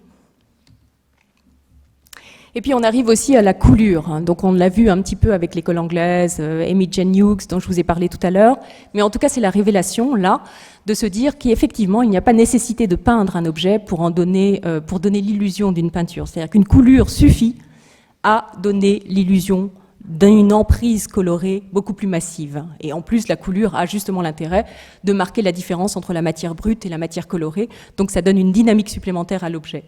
Donc là, on a notamment une artiste française, Clémence Van Lunen, qui a excellé dans l'usage de la coulure avec sa cascade et ses plantes, qui sont souvent à droite pensées à partir de briques. Elle a beaucoup travaillé autour de la brique. Et là aussi, retour en arrière, ça n'est pas pour autant nouveau, puisqu'on a cet artiste du tournant de 1900, Taxil Doat, qui est un magnifique céramiste, qui là, en l'occurrence, travaille une pièce en porcelaine. Et quand vous mesurez à la fois ces couches d'émail incroyables, la complexité et ce talent pour la coulure, c'est juste magnifique. Et puis évidemment, je ne peux pas m'empêcher de parler de Cariès à nouveau. Donc voilà, 2 pots de Cariès absolument incroyables.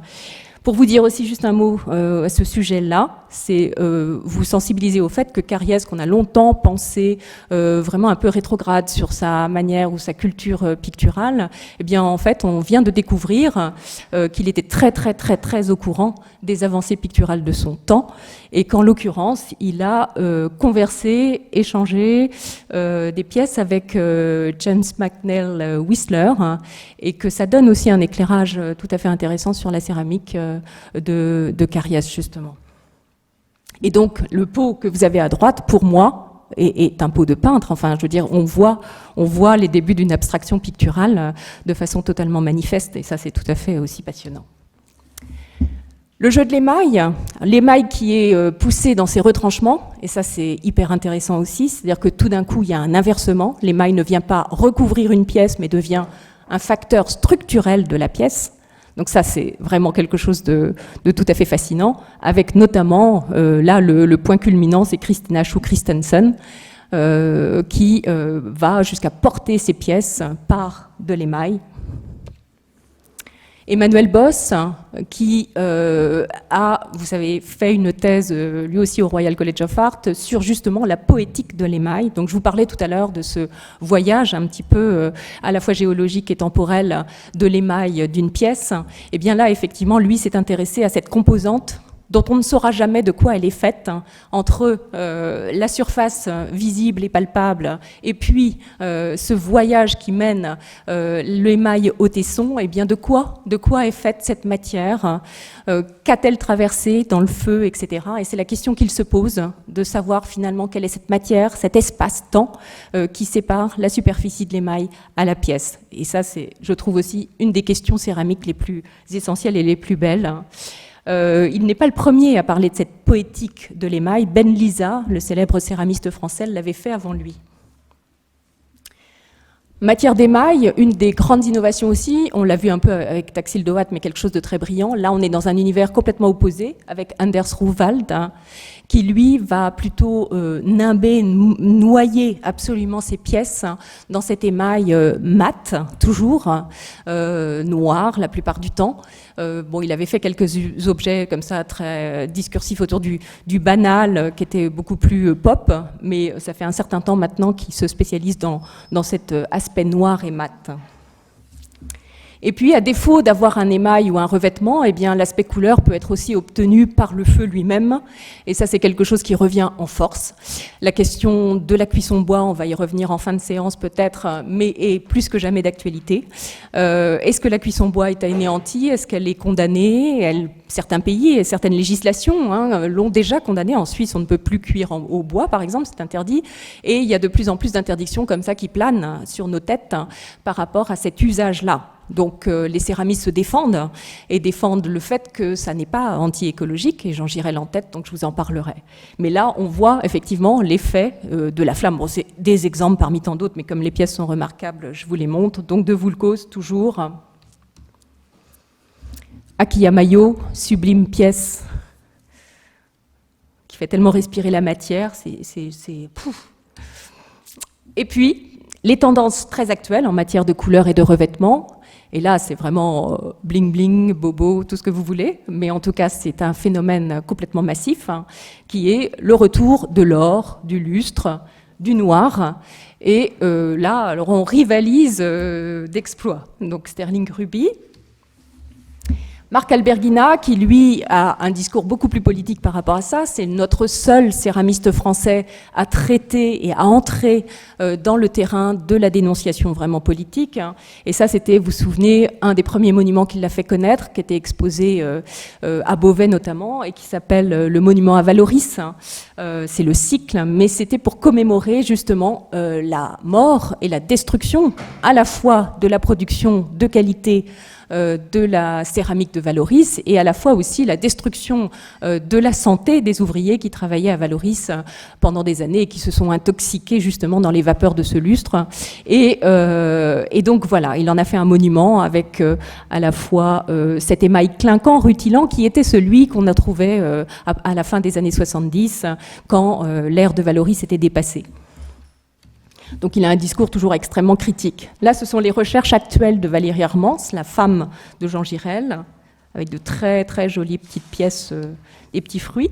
Là encore, rien de nouveau. Vous savez que le lustre est né en Irak, au IXe siècle de notre ère, et qu'on le retrouve, donc il circule comme ça, il fait toute sa pérégrination. On le retrouve en Espagne, à Manissès, au XVIe siècle.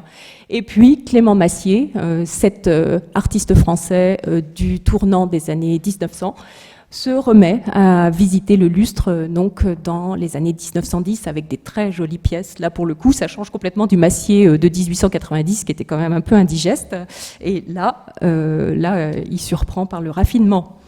Ron Nagel, grand céramiste internationalement connu, si vous regardez les notices de près, les légendes d'œuvres de Ron Nagel, vous allez comprendre que finalement la céramique est de plus en plus absente de ses œuvres. Ça n'est plus qu'un cumul mix média.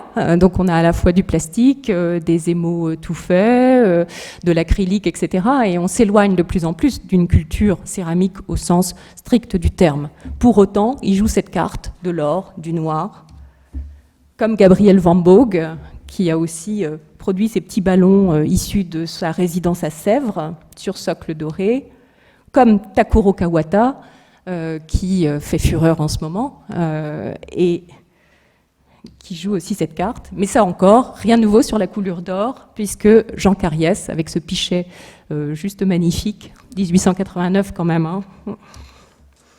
Le noir avec Tony March et ses surfaces complètement globuleuses, qui sont assez surprenantes, hein, complètement volcaniques.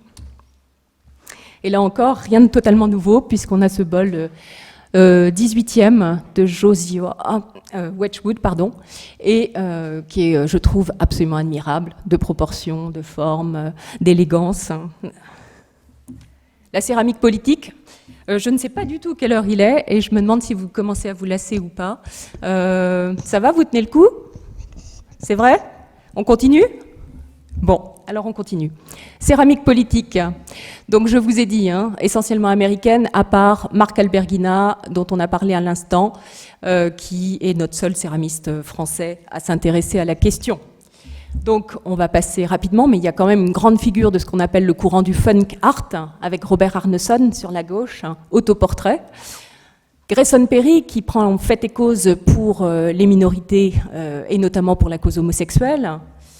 Richard Notkin, dont on a vu tout à l'heure la théière en forme de tête de mort, etc. Et qui là a évidemment encore un mural éminemment politique. Et Cuculi Velarde, qui est une figure d'origine latino-américaine, mais qui, elle, a une œuvre très très belle, qui vit maintenant aux États-Unis et qui défend plutôt la cause des femmes. Avec cette figure qui est complètement péruvienne dans la forme, mais qui effectivement a sa robe maculée de sang. Voilà.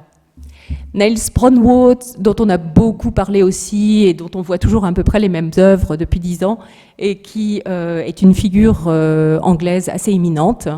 Il s'est intéressé de très très près à la céramique justement de Wedgwood et à la fabrique qui a fermé, et surtout aussi à ses ouvriers. Et donc il a tenu à récolter tous les témoignages sur le terrain même de l'entreprise, de l'industrie, pour à la fois les mouler, à la fois les reproduire et à la fois les exposer. Donc on a comme un chantier de fouilles transcrit en céramique qui témoigne du passé industriel d'un site et qui témoigne surtout, et c'est ce qui l'intéresse le plus, de l'action de ses ouvriers. Donc il a aussi donné une suite à ce projet en permettant notamment aux anciens employés de la fabrique de s'approprier les revers des plats pour qu'ils aient cette liberté totale de pouvoir signer une pièce de leurs mains, et il en a défini donc un projet d'exposition avec ça. Ça fait partie de ces grands projets sociaux lors des fermetures. Il y a eu la même chose à Kéramis-la-Louvière.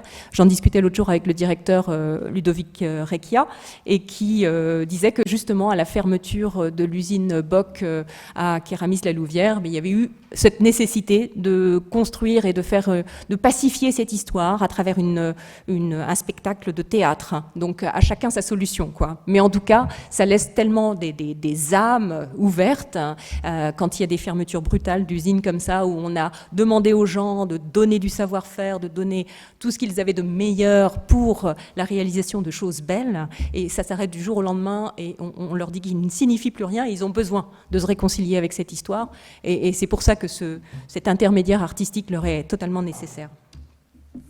Ai Weiwei, on ne le présente plus, on connaît tous ses exploits, aussi bien l'appropriation des jarres qui avait fait scandale, et puis la destruction, la plongée de ces jarres anciennes dans la peinture. L'érotisme, grande question aussi, notamment en France. Donc ça a été très largement souligné et décrié par la presse, et notamment dans cet article d'Emmanuel Lequeux en 2016, contemporain de l'exposition Céramix, si je ne m'abuse, où effectivement on dit le potentiel érotique de la céramique, une matière fébrile et sexuée. Donc voilà, mais ça colle un petit peu à la réputation de la céramique contemporaine et notamment française. Donc là, on a une pièce qui n'est pas d'un artiste français, mais qui est plutôt jolie. Et évidemment, on a ces pièces de Michel Guéry. Je crois que Michel Guéry est venu aussi dans cette école il y a de nombreuses années pour le post-diplôme, justement. Bon, c'est vraiment une de nos grandes figures françaises. Elsa Sahal, évidemment, voilà, et notamment ces arlequins que moi-même j'avais exposés en 2010 à Montpellier. Bon, l'image est mauvaise, veuillez m'en excuser, mais effectivement, Johan Creighton peut aussi jouer dans cette catégorie-là, avec des œuvres pour autant que je trouve sublimes, hein, notamment celle-ci avec un émail absolument vertigineux. Autre grand débat qui a secoué évidemment la céramique autour de 2010, 2000, même un petit peu après, c'était cette notion de recyclage et d'upcycling autour de Marit Pinglev, dont je vous ai parlé précédemment, sur cette notion de trop-plein, mais c'est effectivement le trop-plein qui induit le recyclage, et Jorunn Weiteberg, dont je vous ai déjà cité le nom à plusieurs reprises, qui va être missionné par le gouvernement norvégien pour réfléchir 3 ans durant, donc c'est la durée du think tank 2008-2011, sur cette capacité qu'aurait la céramique à se recycler, justement. Donc elle fait venir à la fois des artistes locaux comme Irene Nordli, qui est aussi donc norvégienne, Linda Sorma, et Laszlo Fekete, donc les 2 derniers sont américains. Et donc on a différentes optiques et différentes manières de faire. Irene Nordli va être beaucoup plus dans le découpage et l'assemblage, un peu à la manière dont Rodin pouvait le faire à travers ses abattis. Et puis Linda Sorma, elle développe des projets beaucoup plus ambitieux qui partent du rebut et qui sont aussi un peu plus mix média, mais qui emplissent les dimensions vraiment d'une pièce entière, d'une salle. On est vraiment dans un travail monumental. Une autre version, une autre interprétation de ce même think tank, Ruta Papakirt, norvégienne également. Mais pour vous dire aussi que ça, c'est vraiment une réflexion qui a été menée par les Scandinaves et qui est très révélatrice de la démarche scandinave qui perdure jusqu'à aujourd'hui. On va voir qu'aujourd'hui, cette question du recyclage est complètement presque has-been, hein, c'est-à-dire qu'on a passé l'étape de cette réflexion-là pour vraiment maintenant revenir à l'élément brut, vraiment la terre, et qu'est-ce qu'on fait avec cette terre. Vous allez voir que les solutions qui sont très liées aux incertitudes du temps, je ne savais pas trop comment les nommer, mais effectivement, entre la guerre et le péril environnemental, je me suis dit qu'incertitude était sans doute le terme qui convenait. Donc on commence par cette question environnementale avec 3 bouquins qui sont sortis assez récemment. Humanism, Poem of Earth for Humans. Ce qui est intéressant à travers ça, c'est qu'on se rend compte que le constat est quand même porté internationalement, c'est-à-dire que le livre Humanism vient de Corée, c'est un catalogue de 2018 coréen. Vous avez évidemment le bouquin de Paul Arden qui est sorti entre-temps sur l'art écologique. Je voulais juste citer comme ça, c'est pas, voilà, je le trouve pas non plus complètement fondamental, mais en tout cas, il n'est que le reflet du temps.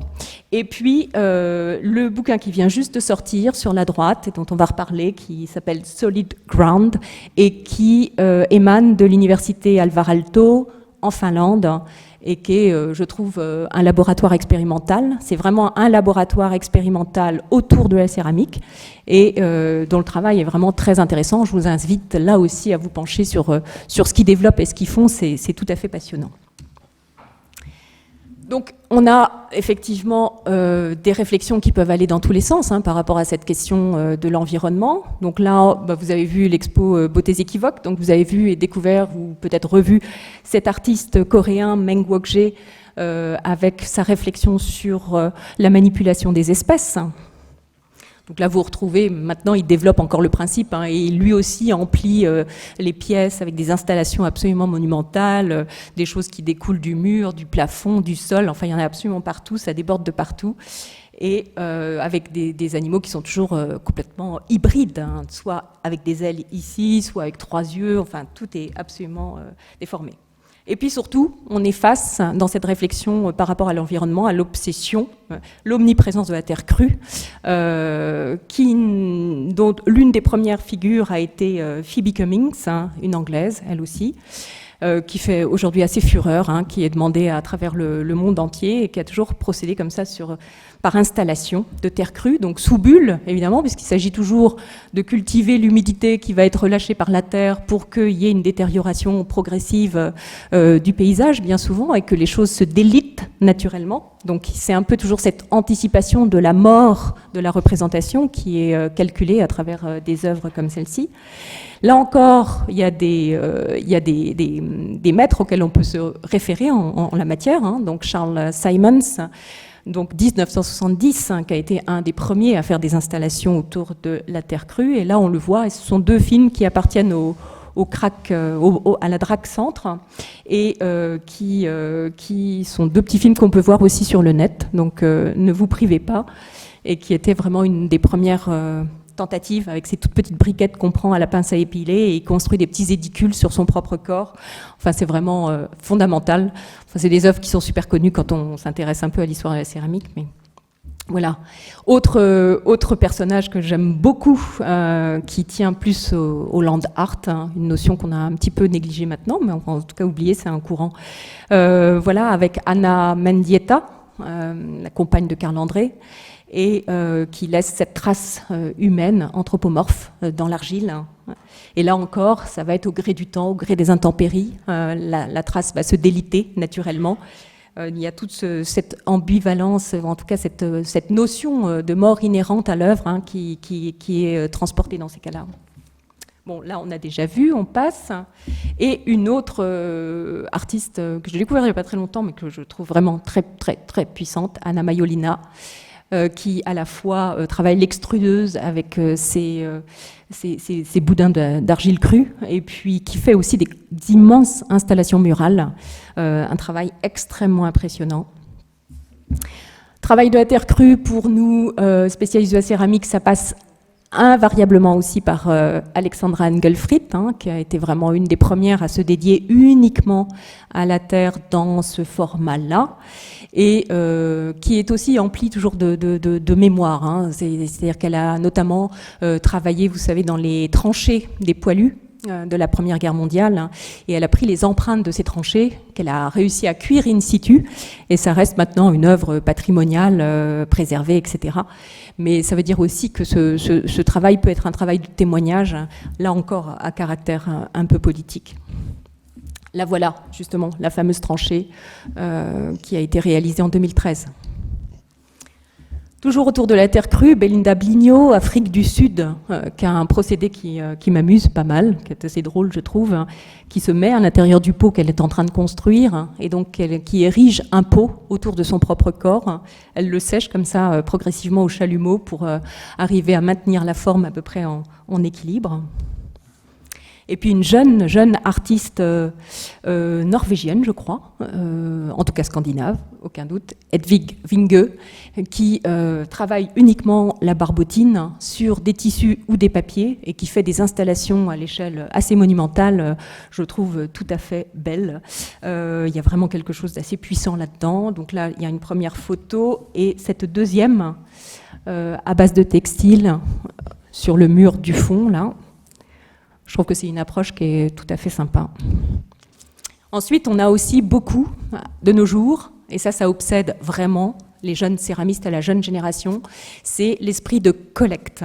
Donc, on est toujours dans cet esprit dit en amont, hein, autour de la frugalité, ce désir de vraiment faire bien, mieux, avec très peu, voire quasiment ce qu'on a sous les pieds. Et ça, c'est la force de la céramique, c'est qu'on peut se baisser, ramasser, nettoyer légèrement et faire quelque chose. Donc c'est vraiment, ça donne tellement de puissance au geste et à la fabrication que, évidemment, après le tout est transformé miraculeusement par la cuisson, et si possible la cuisson bois, et c'est vraiment une épopée qui est très valorisante pour celui qui produit ça.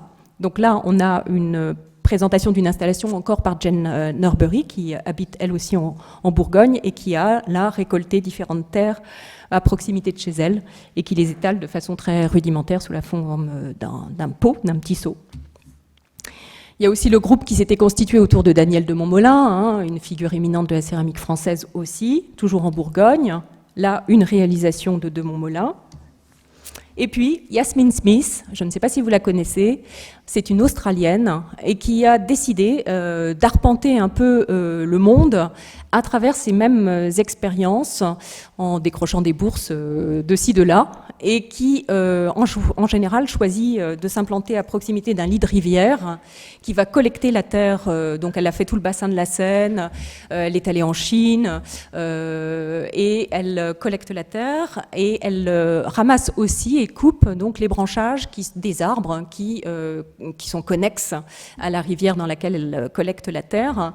Et donc, elle va à la fois réaliser des objets aux formes des branches des arbres qui jouxtent la rivière, et elle va ensuite cuire ces pièces avec les émaux à base de cendres des végétaux qui sont aussi prélevés localement. Donc il y a cette espèce de circuit fermé comme ça, cette réflexion sur un lieu donné avec les cendres et la terre locale.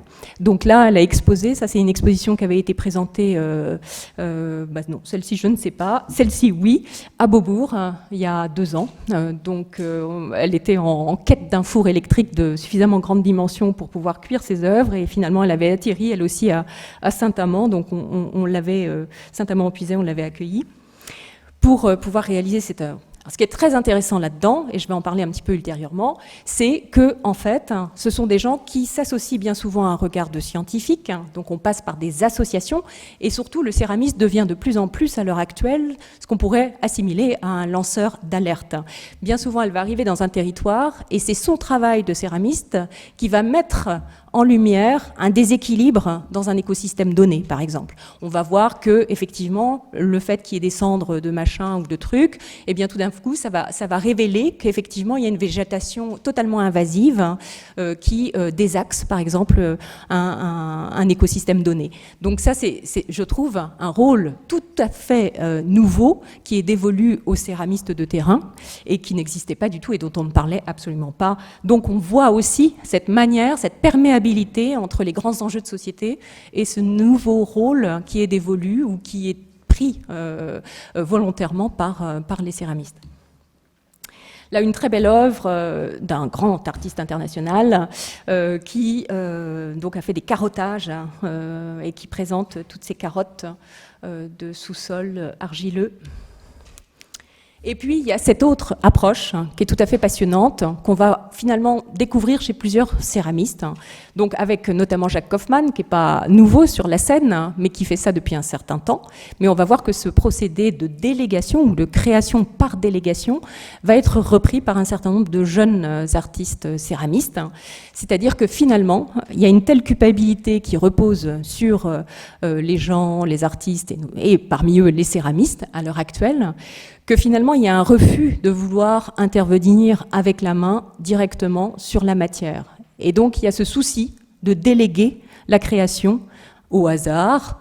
Et ce hasard peut être évidemment créé par, en l'occurrence là, avec Jacques Kaufmann, c'est des pétards qui sont inscrits dans la terre et qui vont faire exploser la terre d'une façon totalement aléatoire. Donc, après, c'est des ardoises, ça c'est un petit peu différent. Là, il y a un filet découpé au centre et puis une ardoise qui est simplement montée à haute température et qui va s'exfolier comme un livre là. Mais la pièce de gauche est une pièce pétard, donc une pièce qui a explosé sous la pression d'un pétard intégré. On va retrouver exactement la même chose avec cette jeune artiste qui est également dans l'exposition Beautés équivoques à Limoges, Linda Swanson, donc une Canadienne dont j'aime beaucoup le travail aussi, et qui donc étudie très savamment tous les paramètres de son installation, mais qui finalement ne touche à quasiment plus rien après et laisse l'œuvre se faire.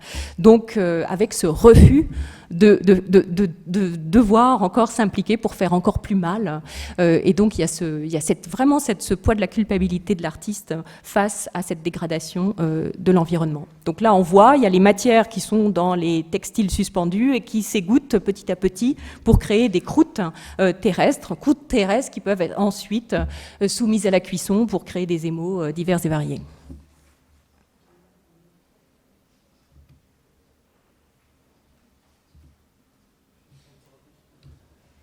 Et là, ce sont donc les œuvres que vous avez sans doute vues à Limoges.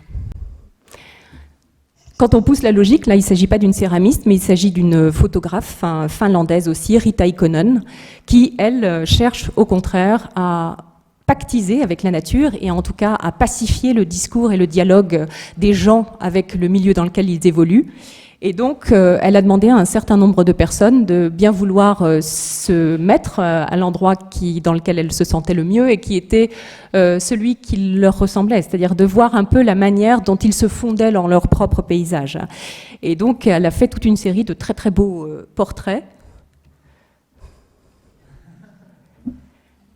Donc ça a donné lieu à un bouquin qui vient de sortir il y a quelques mois, 6 mois à peine. Et ça, c'est une série de photos, parce qu'évidemment, le rapprochement, pour moi, s'imposait. Donc, avec cette série politique, justement encore, de Peter Hugo sur le Rwanda. Vous vous souvenez, avec le conflit des Tutsis et des Hutus en 2014. Et la manière dont cette terre conditionne aussi l'être qui croit sur cette terre. Et je trouve que les photos, simplement, parlent de manière tellement éloquente de cette relation à la terre.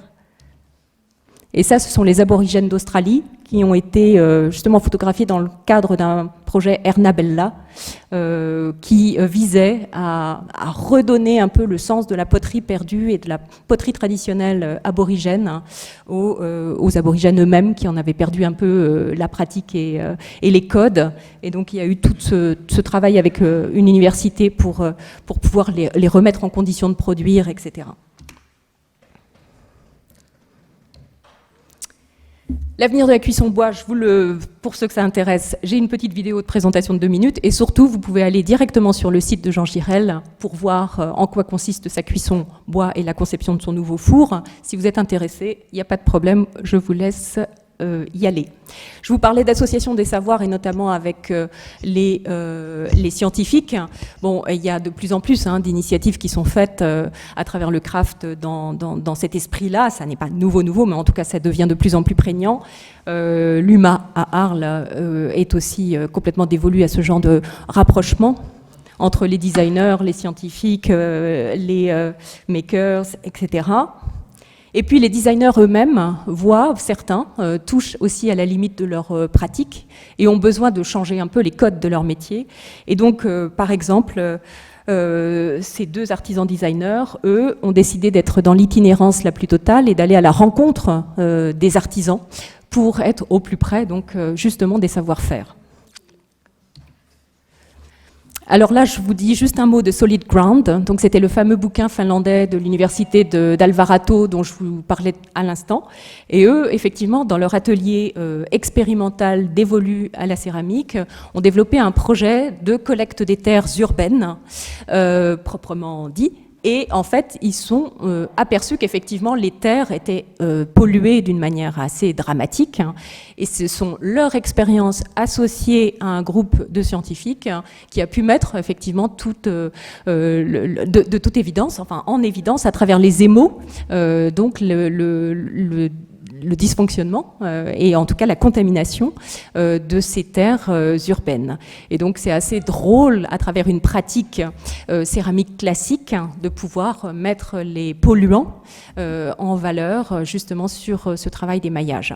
Mais ça a été fait et isolé vraiment en concomitance avec un atelier, un laboratoire de scientifiques.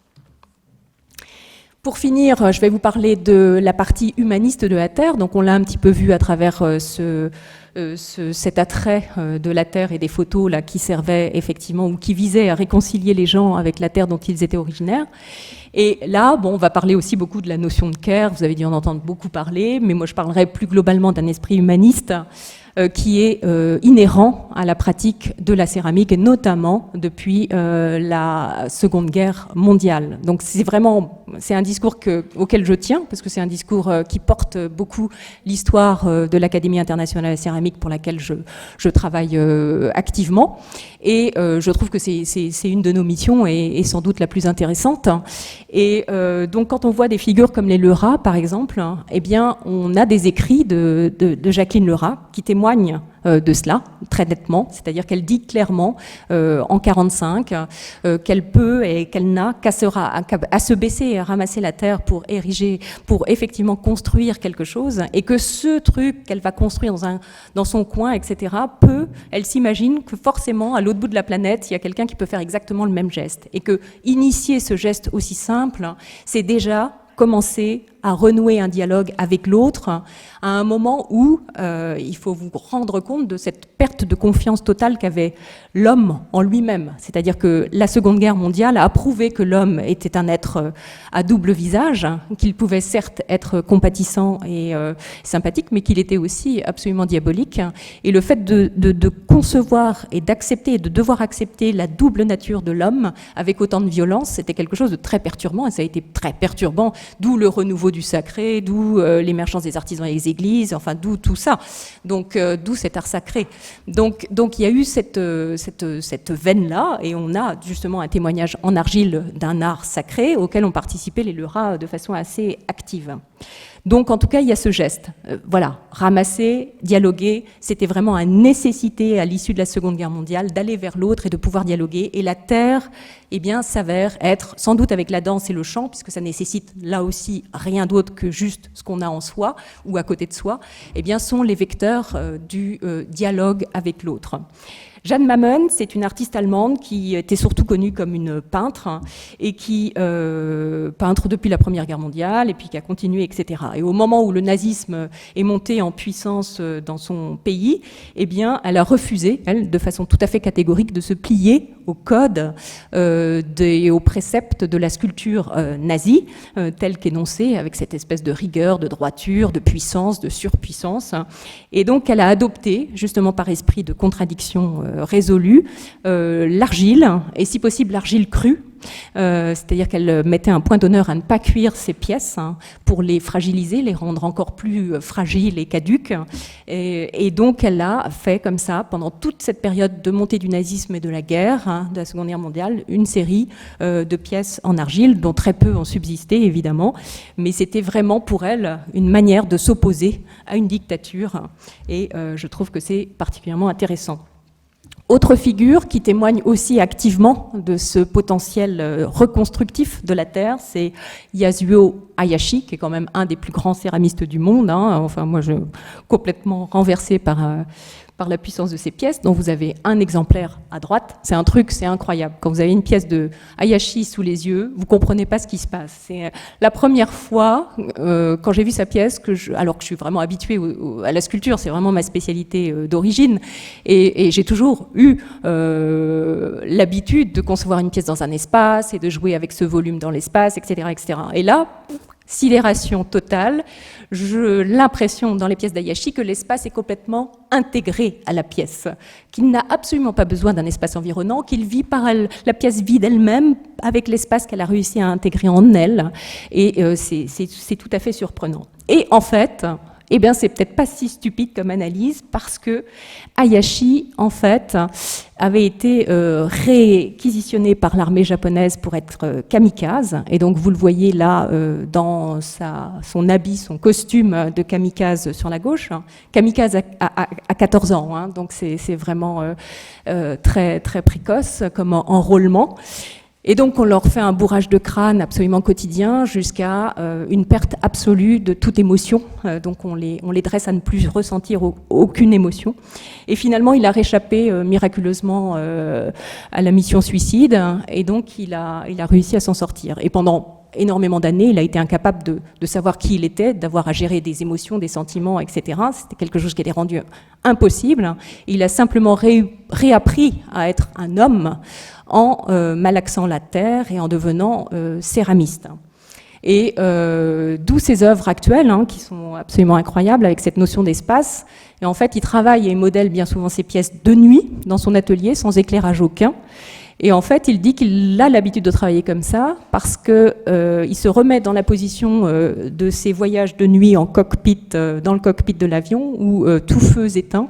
Ils avançaient dans la nuit sans code, sans rien, sans paramètres spatiaux d'aucune sorte. Et donc, c'était un vol de nuit absolument à l'aveugle.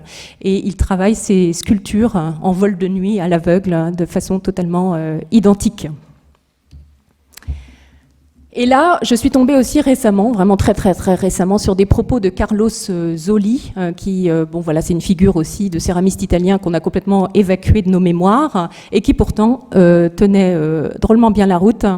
Et donc, je vais vous lire ce qu'il disait. En fait, c'est Rudolf Schneider, qui était un ancien président de l'Académie internationale de céramique, et qui parle de Zoli, et qui disait « Il nous a expliqué là comment un jour, après avoir tourné un beau vase, il l'a écrasé de désespoir. Il sentait que la perfection de son travail n'était qu'un mensonge en regard du désordre et de la destruction régnante dans le monde qui nous entoure, et il l'a détruit. Dès lors, les travaux de Zoli, avec leur surface pleine de déchirures et de ruptures, devinrent le symbole de l'homme et de la nature, maltraités de notre temps. » Alors je trouvais que ça prenait une résonance, ça a été écrit quand même dans les années un peu avant 80, et ça prend une résonance actuelle tout à fait intéressante. En même temps, c'est un Italien, en même temps, c'est un contemporain de Fontana, je me dis c'est étonnant. Et je me dis, c'est aussi, je vous parlais de l'après-seconde guerre mondiale, et cette perte de foi de l'homme en l'homme. Et là, on a une pièce de Fautrier qui appartenait à ce qu'on a appelé un mouvement de défiguration. Je ne sais pas si vous avez entendu parler de ce courant, qui est vraiment consécutif de la Seconde Guerre mondiale. Et il y a tellement ce dégoût de l'homme qu'il y a une incapacité à lui donner un visage. Et ça a marqué quand même durablement les esprits et des artistes, des hommes en général, mais des artistes, ça a été formalisé par les artistes. Et je trouve que, voilà, en temps de guerre, on est rapidement sur ces veines-là, à douter de la capacité humaniste de l'homme et effectivement à douter du visage qu'il doit avoir et qu'il doit revêtir. Même époque, Fontana, avec cette fameuse, une de ces fameuses Battaglia, magnifique, hein. C'est un as du modelage, je crois que depuis Rodin, on n'a pas vu tellement mieux. Fontana, avec justement ses ciselures. Puis Loulcombre, hein, qui a une œuvre céramique moins connue et moins riche sans doute, mais qui effectivement est complètement dévolue. Il travaillait aussi à l'AIC, il était aussi mon prédécesseur dans la relation avec l'UNESCO, et il travaille essentiellement sur cette notion de migrants et de peuple de migrants, et donc il fait des installations absolument monumentales autour de petites pièces tournées en moins d'une minute, très vite comme ça, des petits hommes, des petites figures anthropomorphiques. Retour vers le décoratif, ça c'est une des questions que je pose à la fin. Je pense que c'est une des questions actuelles de la céramique, avec par exemple des magasins comme Boon Room, qui sont un concept un peu mixte entre la galerie et l'espace marchand plus ouvert, voilà, qui sont vraiment dans l'esprit de la revue Milk, je trouve, avec une certaine confusion des genres et une certaine non-différenciation de ce qui est exposé, de ce qui est proposé, selon quels critères. Je pense que c'est une véritable question, ou c'est un véritable questionnement actuel. Je ne donnerai pas de réponse. Je suis moi-même un peu perplexe par rapport à ce qui se passe. Où effectivement, il y a de moins en moins de galeries, en tout cas des galeries qui tendent à exposer de plus en plus de céramique, mais de plus en plus vers une veine consensuelle. J'ai pas souvenir, j'ai pas connaissance en tout cas d'une dénonciation de cet ordre-là. Maintenant, c'est indirect, hein. S'il y a eu pollution, comme on voit l'épisode Solid Ground, la pollution, elle n'est pas arrivée par hasard. Donc, je pense qu'on doit pouvoir lire en filigrane les coupables, hein, certainement. Maintenant, est-ce que leur but à eux est de les dénoncer? Je ne pense pas. Mais de souligner, en tout cas, les bascules auxquelles on assiste, oui, certainement. Mais il n'y a pas cette véhémence politique aussi précise, hein, quoi.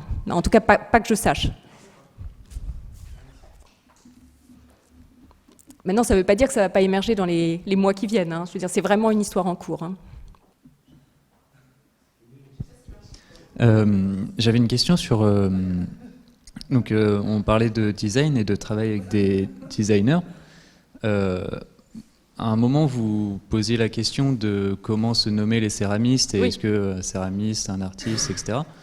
Vous n'avez pas beaucoup évoqué le travail en lien avec des designers. Je pense par exemple à Claude Aiello. Et j'ai l'impression que c'est un... Oui, Claude Aiello. En lien, pardon. Et je me demandais si c'était un phénomène récent que les designers, Je pense donc évidemment à Claude Aiello, qui travaille beaucoup avec des designers comme Le Hanner, etc. Mais que les designers exposent de la céramique et non plus dessinent pour l'utilitaire. Est-ce que c'est un phénomène récent ou est-ce que c'est historiquement quelque chose qui s'est tout le temps fait Alors, je pense que déjà designer, alors moi je suis pas du tout une spécialiste du design, hein, ça c'est déjà une première chose, mais je ne sais pas si même le duo ou la notion de duo ou de travailler pour sous un autre intitulé en fait, hein, mais voilà, je me questionne même sur l'historicité de ce terme designer dans un travail de duo comme ça. C'est-à-dire qu'en céramique, on a toujours eu des duos. On a toujours eu quelqu'un qui produisait pour d'autres. Enfin, je veux dire, c'était le cas de Miro, c'était le cas de Picasso, c'était le cas de Dufy, c'était d'ailleurs le même praticien. Mais à cette époque-là, effectivement, il y a très très peu, il existe, mais il y a peu de volonté d'exposer par soi-même à côté.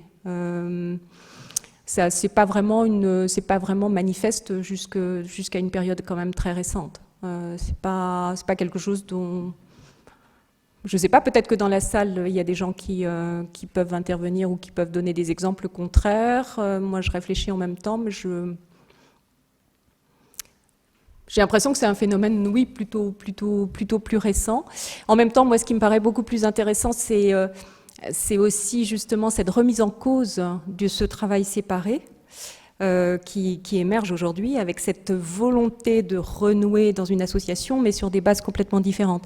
Ça me semble être, comme je vous disais, Stéphane Van Driessen, qui lui, va aller justement à la rencontre des artisans, ce qui n'était pas forcément la démarche non plus des designers jusqu'à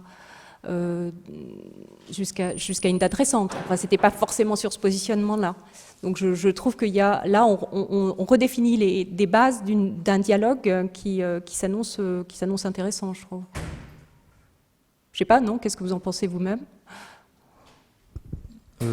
Oui, enfin justement, mais je me posais la question donc en live et du coup je la posais, mais j'avais pas vraiment réfléchi avant. Mais je me questionnais aussi sur le fait que j'ai l'impression que c'est quelque chose d'assez récent dans l'histoire que que des designers, donc avec une approche de designer, soient invités à exposer, et notamment dans le milieu de la céramique. Et du coup, je voulais savoir si...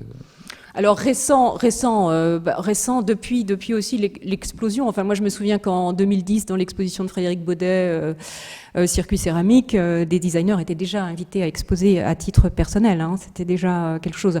Pour nous, 2010 en France, c'est vraiment la grande ouverture sur la céramique contemporaine. Donc c'est vraiment le grand épisode qui a un petit peu consacré la présence de la céramique contemporaine en France, qui lui a donné un petit peu son droit d'existence en tout cas.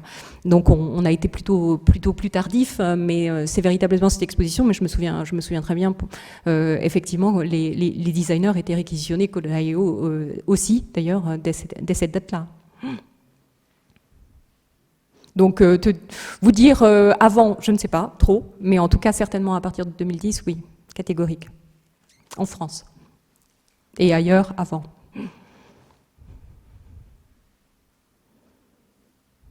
Ah, merci.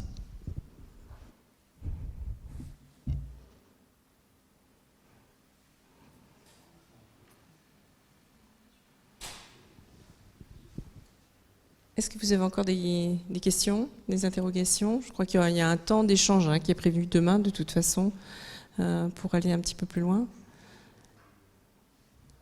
Ben, je crois qu'on va remercier Stéphanie pour ce très bon et très long moment de partage autour de la céramique. Merci.